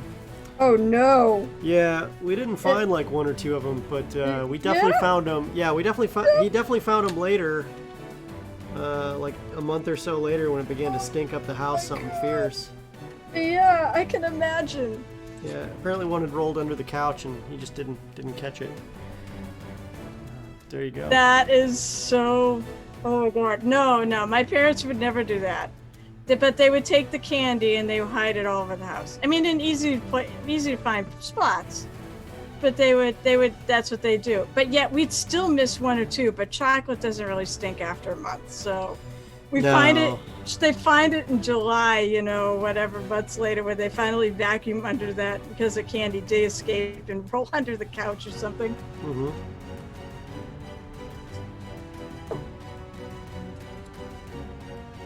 But yeah, I said I enjoy all the holidays. Although my brother's tends to be as I call it, a dog and pony show, because she said you got the Easter egg hunt, then you get the Easter Olympics where they have a bunch of silly little games for people to play. Mm-hmm. You know, New England and friggin' Massachusetts in early April too. So it's usually always cold. Although today it was windy lovely. too, usually up there, isn't it? Yeah, it can be. It depends. I think the wind was starting to pick up actually when we got home, but it was a lovely day. It was like in the 60s. I think I remember something about a what was it? A wedding I was up there for, I think it was, and it was just ridiculously brutally cold. Well, if you're like in, you know, January through March, it certainly can be. Yeah. And of course, snow. I mean, there are places. Actually, you probably get more snow out where you are. Where are you at? We're near Washington D.C., and so no, oh, you no, get way you don't more get snow snow. than we do. Yeah, we get snow. get- Oh yeah, we get snow, but it's not like the Northeast. You get No, I was thinking. I remembered you mentioned you were in Colorado. That's right. You're not there no more. Colorado gets snow too, but it's a different kind of environment there. It's more of a dry snow there most of the time. Depends on by the weather. comparison. Yeah, we don't get a lot of, and you'll protest this. We don't get a lot of the other crazy weather. So we don't have earthquakes and stuff like you get out in California or wildfires. Just I'll trade it- nor'easters and Yeah, we just get nor'easters. I mean, we'll get the occasional hurricane, but they're never really that bad because the water is just so much colder and takes all the steam out of them. I won't say it doesn't happen. It has. We get tornadoes, but we only get like a couple a year and they're small. yeah. They really don't do much. So, For all that, I'll trade all that for having my face hurt, in January, Yeah. February, and March, and the occasional really nasty snowstorm. Chicago just gets I mean, it gets snow too. Oh yeah. It just gets brutally cold. Yeah, I look at that. Yeah, that's true. We don't get as cold as like those places do. We don't tend to get to sub-zero temperatures around here. Cold is like 10 degrees around these parts. But yeah, that's why I like living. I like living here, or one of the reasons. But I also keep thinking that when I retire, I want to be one of those that goes off to Florida for 3 months or 4 months. In the summer? Or in the No, winter? in the winter. Yeah, no, I don't want to be there in the summer. I've been there in the summer. It is not a fun experience. It is hot and nasty and very, very, very, very humid. I remember traveling. The last time I went on a camping trip, and I went with my husband. First of all, we get hit by a tornado in our tent. So the tent sort of survived. The tent pole was cracked. It survived for the rest of the trip. But I remember too, we also had really brutal humidity. I wake up in the middle of the night and I'd be dripping wet and I'm just sleeping. Yeah. I'm like, what in the hell? So Why does people do this? How can people live here? Why did you tell us this would be a good idea? It's not the first time I've traveled. I used to always travel. We go on camping trips when I was a kid, the last 2 weeks of August. So it was hardly new, but. And I would go. A lot of times we go south too. Yeah. Well, I mean, we're in New England. There isn't much north except for Canada. Yeah, I mean, New Hampshire. Yeah. We go to New Hampshire. Oh, we would do that every year. We had a place we go for a week every year, and then we'd spend the end of August right before school going somewhere. Yeah. For 2 weeks.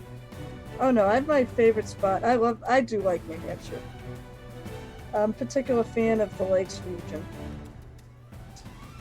New Hampshire and what is it, Maine? Yeah, you go a little further. Yeah, you got Maine. Maine is like, I'm so close to New Hampshire that I'm also, well, if you think about it, Maine at the coast, New Hampshire does touch the coast, but it's a very small amount of real estate between Massachusetts and Maine.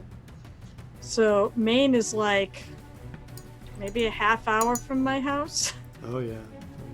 I can get there easy enough. So I'm going to use a cheating technique. There are no cheating techniques. Well, kind of. So what I'm going to do, if you hear my voice getting different, it's because I'm about to do something that's away from the mic. I'm about to plug in one of our tech guys, Richard. I always love to talk to him every time I plug this in.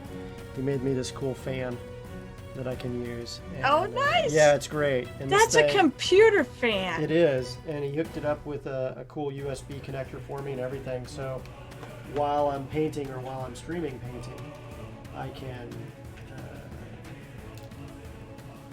can have it dry washes faster and have it dry minis faster. So it's a cool method to get your stuff done. Especially when you're trying to hit things like deadlines on streams and stuff like that too. Ooh-wee. It's funny. I don't ever force dry my stuff. It usually because I think I'm in New England. It's fairly dry around here. Other than maybe the summer. At times, and I find it dries pretty quick anyway. So. And I usually try to find another part of the mini to paint if I have to. Yeah, if you've done like I do on a few times during the stream, and you've done like a full like coat of wash on it, or if you've got multiple coats of wash and you can't do anything left until the wash is dry, you're at a stopping point. So I can sit here and stare at people as we watch washes dry. Or I can put this fan up and still have great conversations with everybody. So that's what we do. It's a very quiet fan too, because I can't hear it. Yeah, it's the nice. Winson. It's a 5-volt DC fan, really effective. Like there's no guard on the back, but it's okay. I mean, if my finger hits it, it's not gonna grind my finger up at all. So it's completely safe. And it works off a USB port, which is fantastic. I need to actually get a USB hub for my computer. I'm running out of ports. Yeah. A powered USB hub, I highly recommend. It's the way to go. So, but if you look at you can see the rust effects are starting to dry as well. I have to check it. Let's see. Switch to this. Which I need to tease a little bit. Oh, I'll tell you what. I love the way it looks on the weapons. Yeah. But I don't know, it's hard to tell. Is that also in his shoulders, or is that just the color? So there is some rust effects on the shoulders as well, but it's a bronze undercoat. Oh, that's why. But if you want to see what it looks like on metal armor, take a look at the leg. You It can looks see, really good on yeah, this you weapon. can see the effect starting to take hold, but it's still wet. So as soon as it gets done drying, it'll look like that dry, rusty effect that we're looking for. And that's part of the magic of this particular paint. Which paint was it again? This is called Dry Rust Effects Paint. And who makes it? The Army Painter does.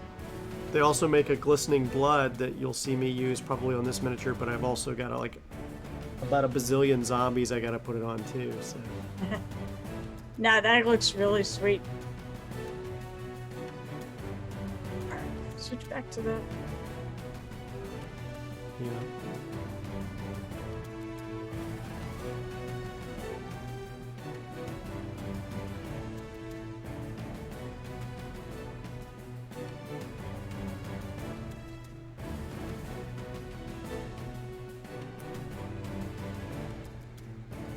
Oh, that's what that should be. I said there's nothing like you look at a mini and you're like trying to figure out what the different lines indicate. Mm-hmm. I realize his shirt is poking up the bottom of underneath the vest.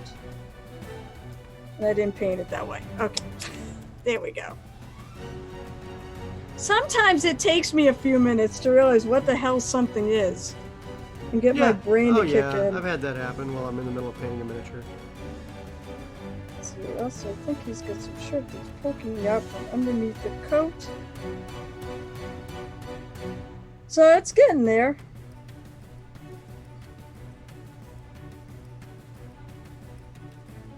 What time? 2:20. Okay. Just checking out the time and where I am in progress here. And Oh, you're doing fine. You're making great time today. I'm actually making some good time.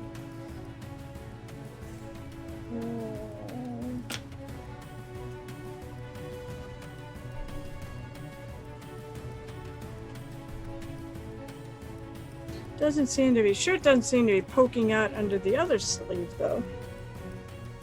I missed the spot.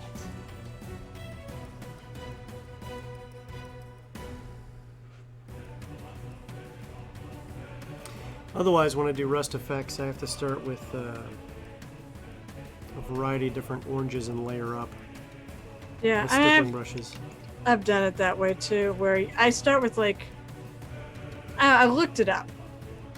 Thank God the internet is such a great resource for mini painters. Mm-hmm. But basically, I started with a brown, I think, and I worked with orange, and then a brighter orange on top of that. Mm-hmm. Mm-hmm. So it was pretty. Unfortunately, it's been a while since I painted rust on there. So Yeah. that looks all right. Maybe a little highlighting on the shirt. And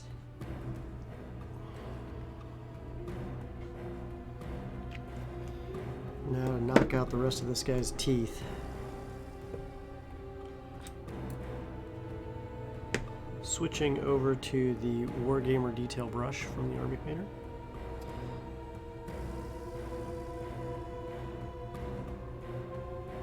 And almost anybody who's watched me for any length of period of time knows that I like to use the bigger brush. The bigger the brush, the bigger the vision, they say. But this is going to be one of those cases where I need to go a little smaller so I can hit what I need to hit and achieve the effects I need to achieve. Tiny brushes are overrated. Well, there's times to use them. No, I know. But this is not one of them. I don't. The biggest thing is it's how good a point it keeps. Yep. I'm the one that actually I really like.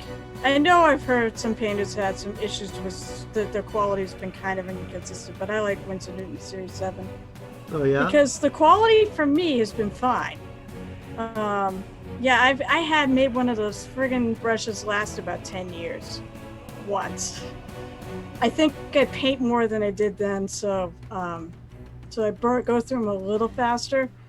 Also, I think they have a line called miniature brushes, but they're not really good for miniatures. You want like the standard round ones that have longer bristles. That way they hold more paint. That's a big thing. It's not about the actual number on there. It's about the tip. Yeah, it's and about the does it sable point ones, well. Yeah, it does it point well. And the sable ones do point really well. So the Army Painter brushes are golden sable, so they're a tier 1 brush for their natural follicle brushes. The Games Workshop brushes are golden fox, and that's a tier 2 natural fiber. Yeah, I have I have a couple of the Army Painter ones.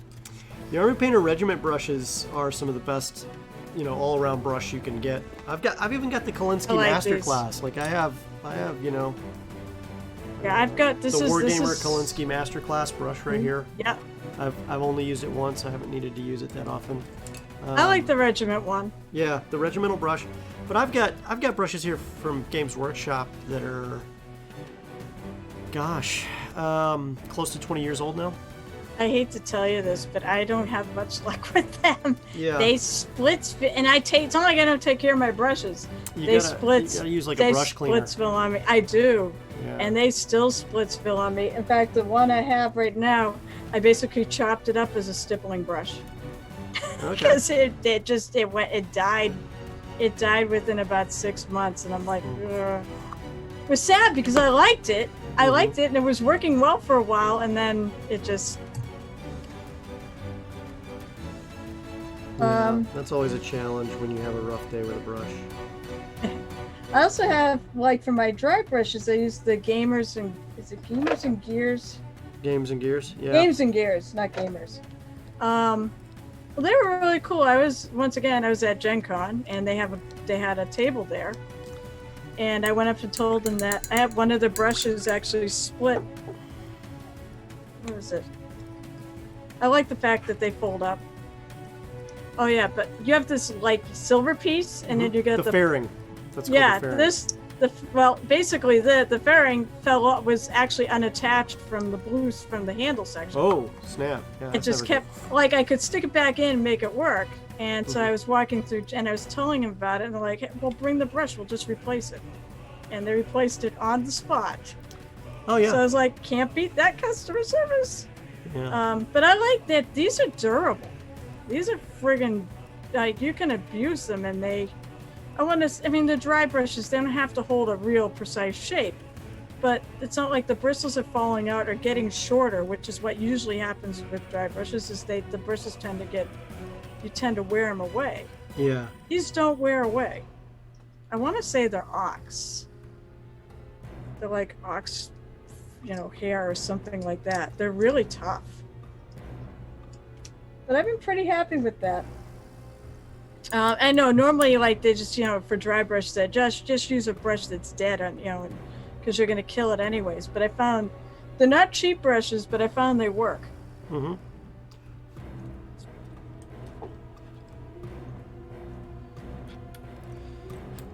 Let's see. So now he's got color on his suit now. Woo. Oh, looky there! Got that base color in there. Yeah. The other thing that's cool is while I'm waiting for some of this to dry here, is I can go ahead and get some cleaning done on some of these brushes that need it. So this is as good a time as any to go ahead and knock some cleaning out while I talk to you guys through it, so you guys can watch as I clean my brushes. So exciting. Yeah. Well, I mean, it's something very few people actually do. So I tend to try to keep them washed as I go. So I wash my brushes a lot. well, I clean them. I rinse them very thoroughly. But even so, what the brush soap does is it also adds oils back into the follicles, which keeps them from drying out, which gives you even more life on your brushes, which is always useful. My brush soap is upstairs in my bathroom, which is where I clean stuff a lot. Yeah. Just don't dump a lot of paint down the sink. That's bad for it. But Yeah. wash water, brush cleaning, and my wet palette I'll do up there. So, but it's the one, I don't know, which one have you got? I've got the Master's Brush Cleaner and Preserver. It's the one I've used forever. I literally... That's the one I got. Focused on this. You can find everywhere. Yeah. What color do you want me to do this? So when I highlight stuff, a lot of times I'll actually take and I'll mix the highlight because at least it stays in the same family. So I'll take like my dark gray there and I'll add some white to it and just make it a shade lighter. As I said, this is supposed to be something I'm quickly painting up. So. Because you normally take, you spend 4 to 5 or 5 to 6 hours on a mini. On a commission piece, yes. Yeah. On one of these, not as much. These, I'm trying to work on building up some speed but yeah, on commissions and things, I absolutely do put the extra time in. Or if it's something, or longer, if it's, I've done non-metal metallics. They take forever. They're fun. They're kind of fun to do. I don't know. You gotta have the patience. I know one of my friends was trying to. He did a piece and he said he'll never do another. Because it was just so time consuming. For rendering, that's really what non-metal metallics is, where you're rendering. Yeah. The look of metal reflecting with regular paint. Yeah. So you got, and the key of that also is its contrast and it's.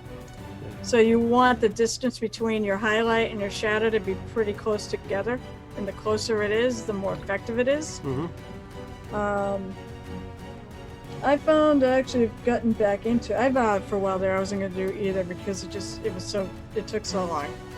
Also, when you're doing if you think about it, the way most metal, you have like a fairly sharp white highlight on it, and I find it takes a little bit of practice to actually get that white highlight correctly. Because if you're too sharp with it, if it's too diffused, it doesn't look right. But if your edges are too sharp, it doesn't look right. There's like little happy medium spot, and sometimes it takes some work to get that spot. I think you see it done a lot faster and easier with an airbrush these days. Yeah. And I like to use traditional brushes to put my paint on. I don't know, it's just what I enjoy.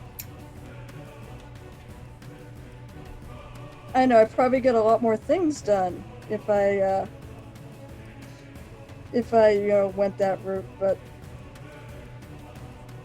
Get that Necron army painted up in a lot less time. Heck yeah, man, a Necron army I could paint up in no time because I would hit that with the plate mail metal, hit it with a black contrast paint with my brush, and then I'd start working it like it owed me money. At that point, that's when I'd do the eyes, the other little bits at that point.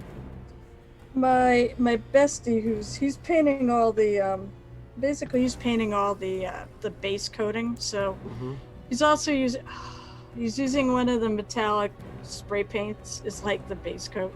And then he's putting Corvus black in some of the areas, and then he's washing it with the one they just came out with that set, the Cryptic Armored Shade, which I think is really, I love this wash.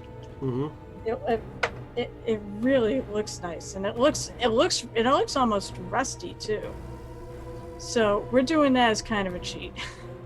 So so then I go back in after he does that, and then I'm going back. I'm taking I can't remember. I don't remember crap anymore these days. I'm taking one of the metallic paints. I'm going back over, some of the armor to make it look newer again, because we want these to sort of look decrepit, but not completely. Mm-hmm. So I go back in there and I, artistically figure out where the really rusty spots would be. It's not that orange I said. We're using that paint just because it's a shortcut and it looks cool. Yeah. And then after that, I'm using Runestone Gray as like a highlight on all the black areas. So the guns are black. A lot of his the exposed joints and things, they're all black, and his innards are black.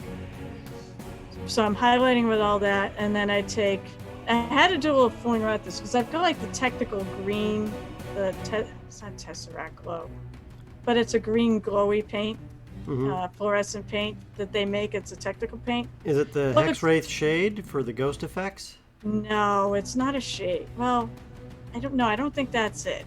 Let me see what it is. Oh, that's going to Hexwraith Flame. I'm sorry, technical. No, I don't think that's it either. It's new. It also came out with that other...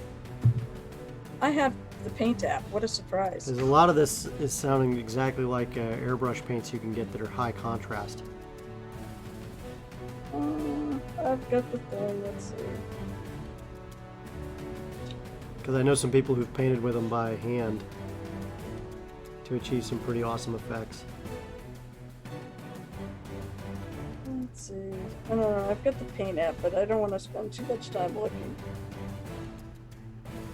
Ah, no, it's not.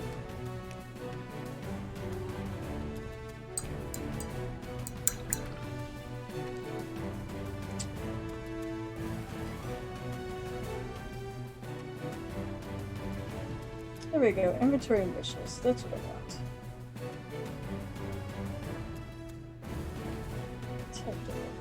Let's see here.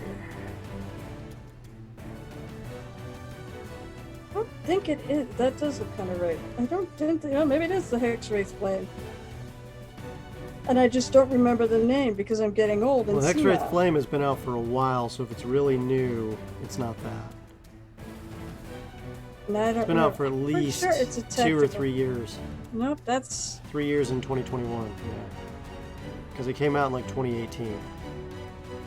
Let's see.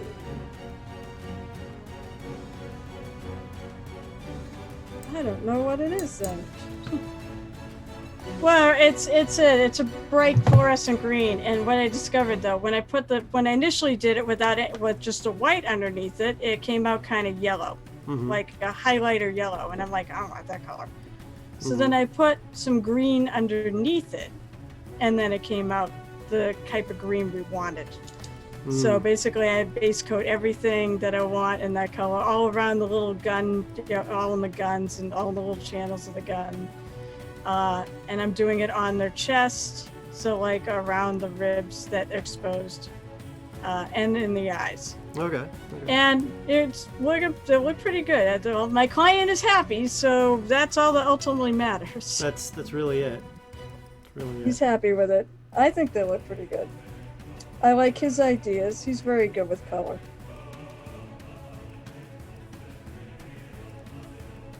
That's where I said, thank God. I said, There are two things I think that I was given. I don't have a huge amount of artistic natural talent, except for I've always been decent at color and I've been good at composition. So I do know color theory. I had to take color theory in college. And I do know the color. I have the color wheel memorized. It's not hard to memorize. It's a rainbow. Red, orange, yellow. Yeah, it's just red, orange, yellow, green, blue, purple.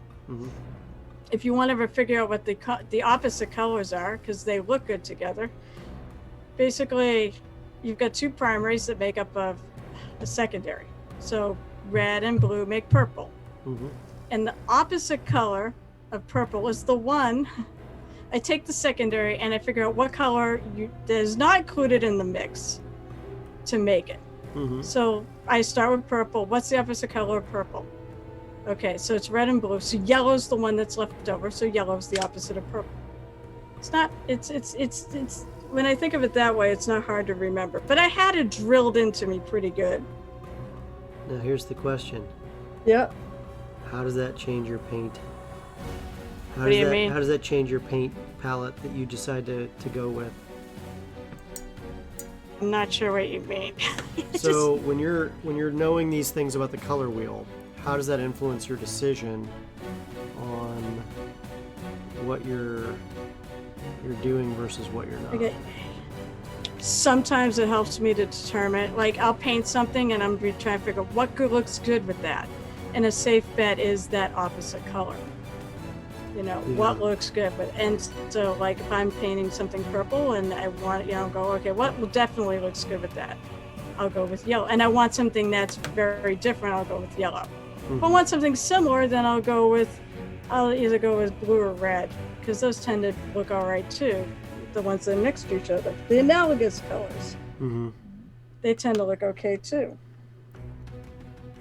But yeah, it does can influence me. Sometimes one of the things they say too that I read, if you want to find colors that look good together, look at nature. Yeah. Screw the color wheel. Just look at nature. Because nature will actually, you might get some things that don't necessarily follow the rules. I always thought that was an interesting concept. And it's like, I like that concept. Nature's been very good about that, especially with flowers. Yeah, I think actually that's specifically what they said is look at flowers.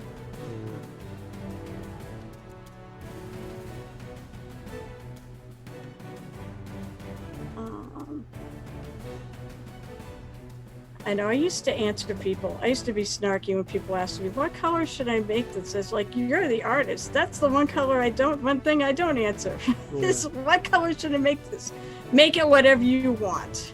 Because honestly, most things will look all right together. And if not, so be it. Be daring.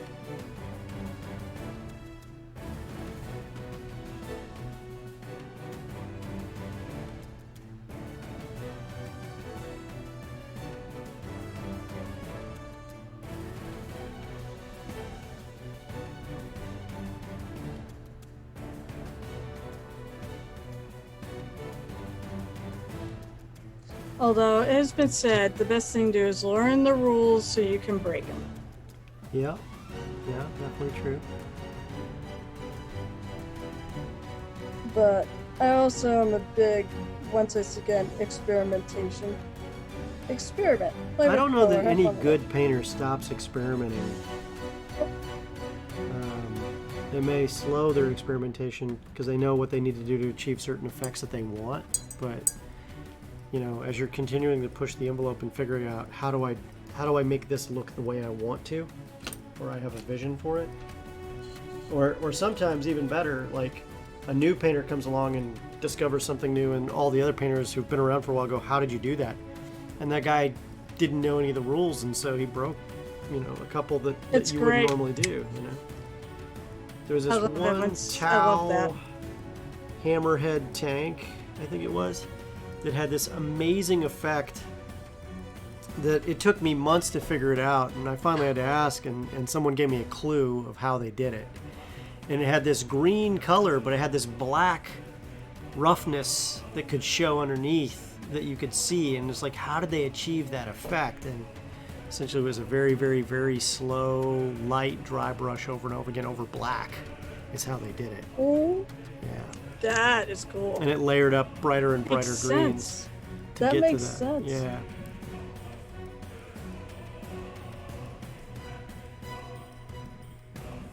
Maybe I will cheat on this and just watch it.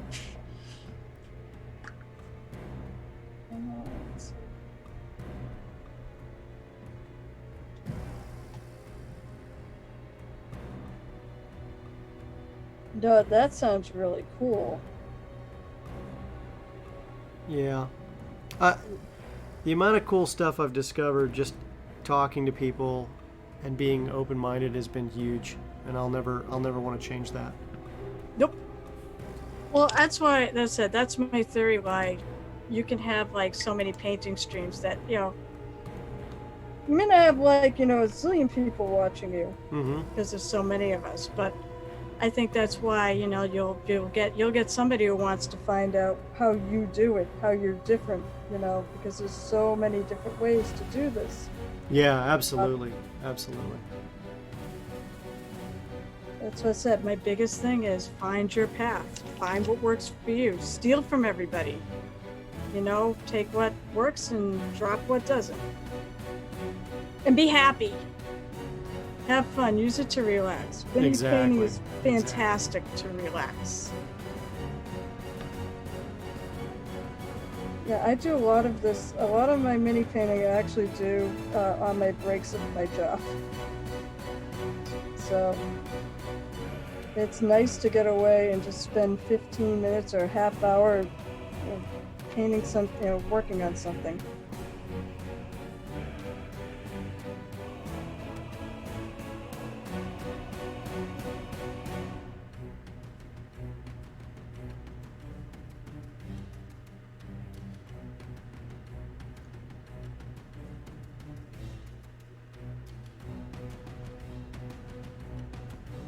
Also, I guess to say, it's nice to have a job where I can probably, at this point, murder somebody, kill somebody at, and they won't fire me. I've been there for a long time. Well, never say never. No, I Always don't. be looking for opportunity.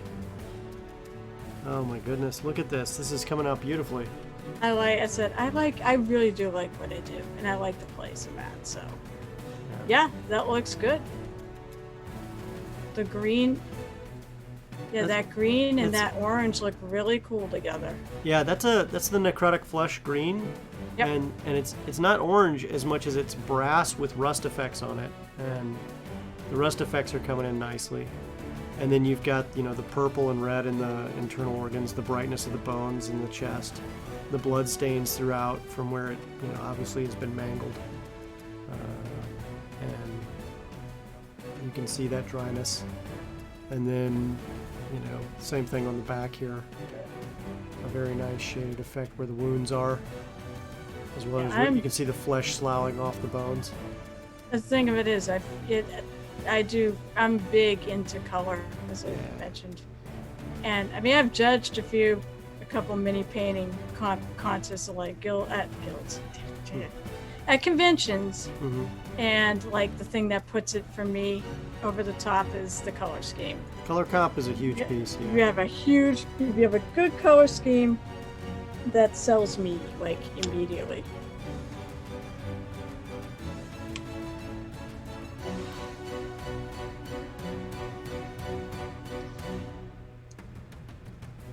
Alright. That takes care of that. A little bit of Monster Brown on the boot to bring that up. Monster Brown is basically, we've got 3 shades of brown. We've got Oak Brown, Leather Brown, and then Monster Brown. Most of the time on axe handles, I add a little gray to them and stuff like that on wooden weapon handles and stuff to make them a little ashy. Yeah. Makes sense. Yeah, well, I mean, sometimes, yeah.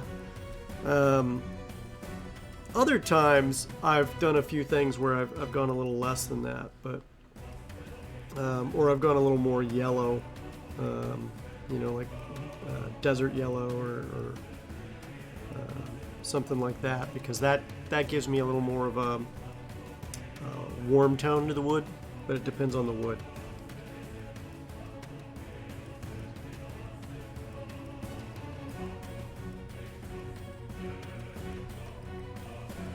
One of my more favorite colors of the Reaper paints that I've been using lately is rotted wood, and it's definitely like a gray. It's a grayish green, and I really dig the color. Yeah. I do. I'm getting more and more to like, wood that does have a grayish tone to it.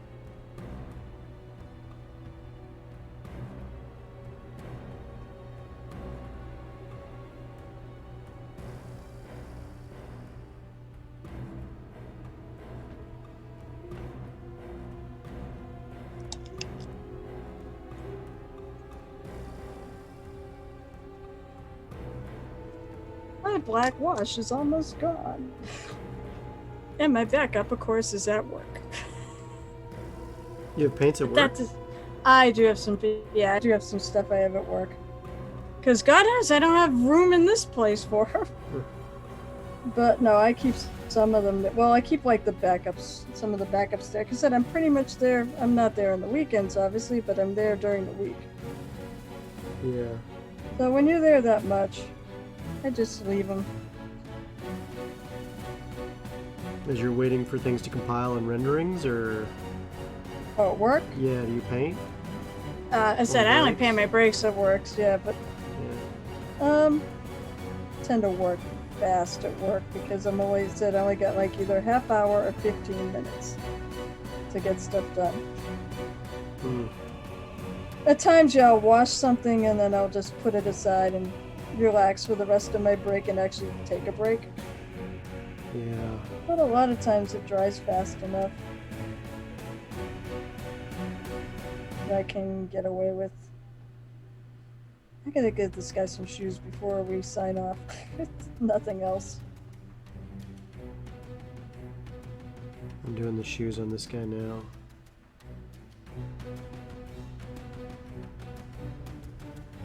There's more stuff I want to do on it though.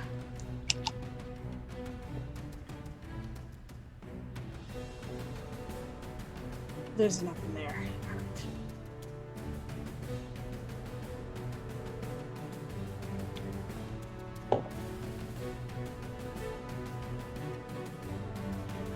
Oh, he's gonna have hair at some point too, but that will probably wait because that I don't use a holder. Although I'm considering I'm gonna get one of these days. Well, you can get so a fancy holder, or you can just get a dowel rod and cut it, and then put some sticky tack on it, like I do. I mean, like, there's no rules Yeah. to this stuff. old paint thing. All right, so my biggest confession is I use a few of these Oh, paint Crap. pots? Yeah, yeah, yeah. craft paints, cheapy craft paints. Oh, I yeah. like black and white, especially because I mix it in. Mhm. And if I'm mixing it in, I don't need it. I don't care if it's like the fancy brands. If I'm just using a straight white, I will tend to go into the gym to like these. Mhm. But If I'm doing a lot of mixing, other thing is you just gotta make sure with those you gotta just add enough water to them to thin them down because they do tend to be thick. Yeah. But you can't really beat the price either. That was like maybe $1.50 for that pot. I use them very sparingly and mostly on scenery. oh, I use them on terrain. Anything Yeah. large, I'll use them on large stuff. Yeah. On little stuff, I said I tend to I might use the black to dot the eyes or things like that. But mostly it's to mix in with other paint. and it works fine. All right, now he's got some shoes.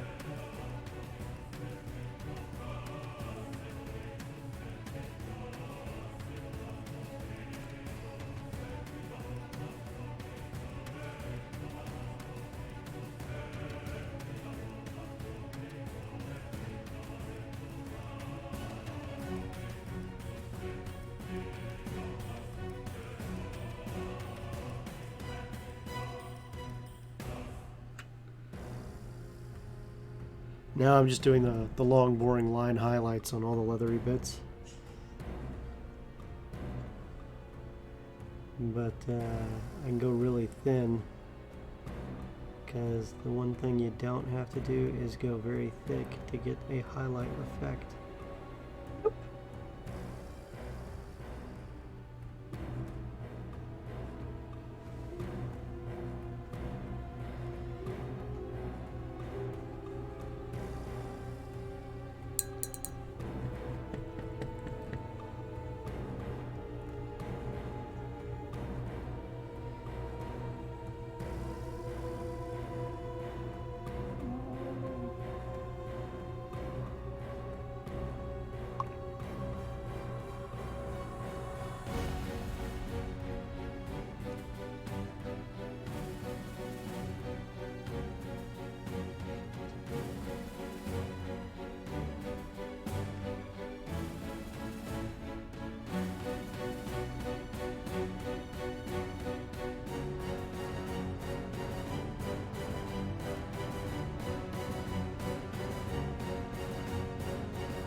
we go. Final touches on this left leg where the bone is showing.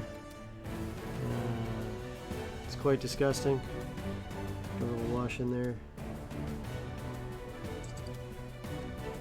And then just a smidge of brightness.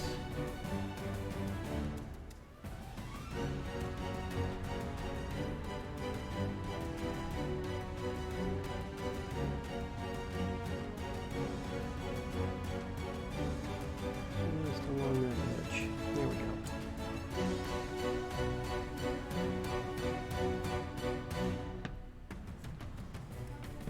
Oh.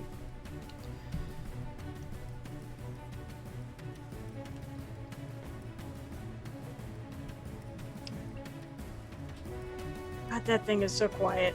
Can you hear it? Yeah, I can hear it now. It's like, boy, that is quiet. That's the noise up close, but yeah.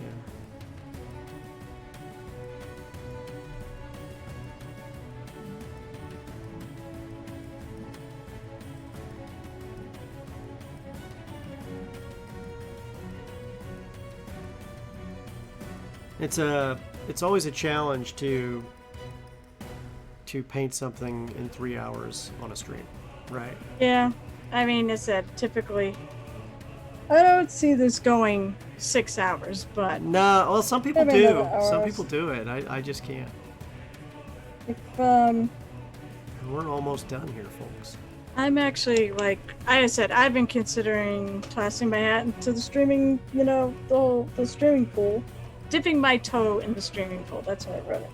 Yeah. it's something I've been considering because, I paint anyways, and my whole thing is I want people to get into this hobby, and I want to show people, help them, and this is a great way to do it. And oh god, where was I going with this, David? But I think if I do it, I'm thinking about an hour and a half stream and just do the mini over a couple weeks or a couple sessions. Oh yeah. Oh yeah. Easily. And go it that way.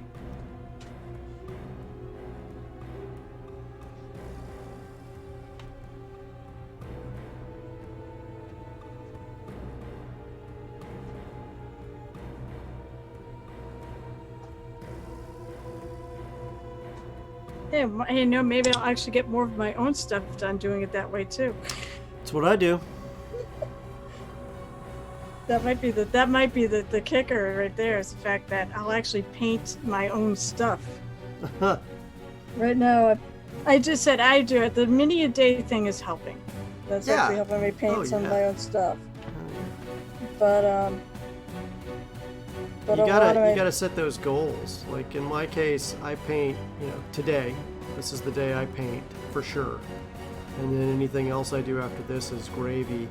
Sometimes I find some time if I'm doing like a large amount of batch painting. yeah. You'll see like when I was doing like 14 zombies the other day, I got it mostly done on stream. But then I got a little touch-up time with a little bit of washes because nobody wants to see me, watch washes dry. But, we got it done. The only thing I'm doing on all of them now is like glistening blood, and that's going to be the next one. Oh, that sounds like fun. Well, it's actually a great effects paint from them. It's fantastic. You can check it out right here on the stream. Glistening blood effects. It's also very much like the rust effects, a really cool paint. You need to mix it really good, obviously. Yeah. And then go to town. I wonder how that would look with blood for the blood gods. Because it definitely looks different. It looks a little. So it's going to dry in Brighter? a wet look. It's just how it goes, right? So, Yeah. I think this needs to be a little more mixed up before I use it.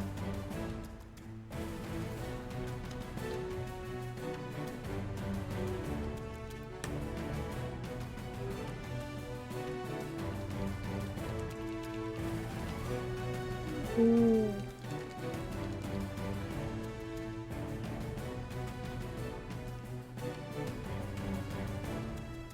There we go.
One of the other things I'm doing is real streaky effects off the battle axe.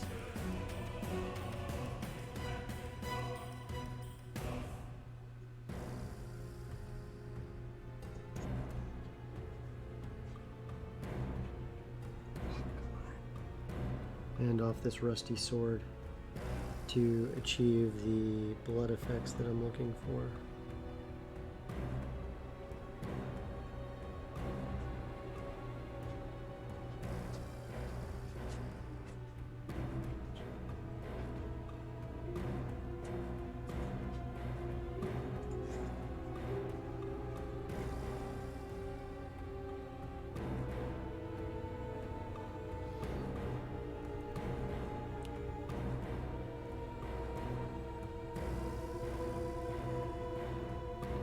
And around the mouth where he's chewed into people, because that's what zombies do.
Actually, I'm doing a little bit of wet on wet to try to smooth out some of these. I got highlights in here. Obviously, I'll be doing a lot more off stream, but Yes, yeah. Wet on wet can be a challenge, or it can be amazing depending on But how I much time you got with it. I think that that'll be effective. There's a lot of little wrinkles in his thing, in his coat. Actually, that's the thing. I really love to paint fabric and wrinkles. I love layering that stuff up.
Alright.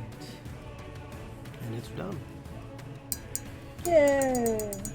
And with that, we are done. Oopsie. I'm not done, but Well, the show is done. So, hey, really quick, thank you guys for watching us tonight. Thank you for chat, talking to us pretty cool and telling us what you're working on. Thank you, Carol, for being here tonight. There you go, too. Come on, focus on look at him. him. He's not being focused on. Come on, damn it. Why are you being so bad, camera? Oh, definitely want to see that later. I know. I will get pictures. I will post them on the Discord for the Games Tavern. I will also post them up on my Twitter page and just so people tag know, you in it. Where can people find you on Twitter? At Muses_Touch. Muses_Touch on Twitter, guys. For the Muses Touch miniature painting. Yeah. Because I like to be inspired by other people. Muse is an inspirational figure. And I want to inspire people to paint. I get inspired by others. I get inspired by the minis themselves. I've created characters on minis. here, I can take this silly thing off. And that's why I went with that. Yeah. So I love the muse. I love the aspect of the muse. So Well, it's all about inspiration. It's been an absolute pleasure painting with you today. It has. And I look forward to seeing you again. And If on the you'll have Discord. me back. And oh yeah, we'll definitely consider having you back on the regular. And everyone, thanks again for checking us out. If you haven't joined us or checked us out on social, we can be found on The Games Tavern on Instagram and on Twitter. And we can also be found on YouTube. Just look up The Games Tavern. And you can also check out our Patreon, where paint plans for some of the miniatures that we paint on stream are also provided. So, all right, with that, guys, we will see you guys next week at That Minis Paint Show. Don't forget to check us out on Tuesday for the Games Tavern Happy Hour. See you guys next week.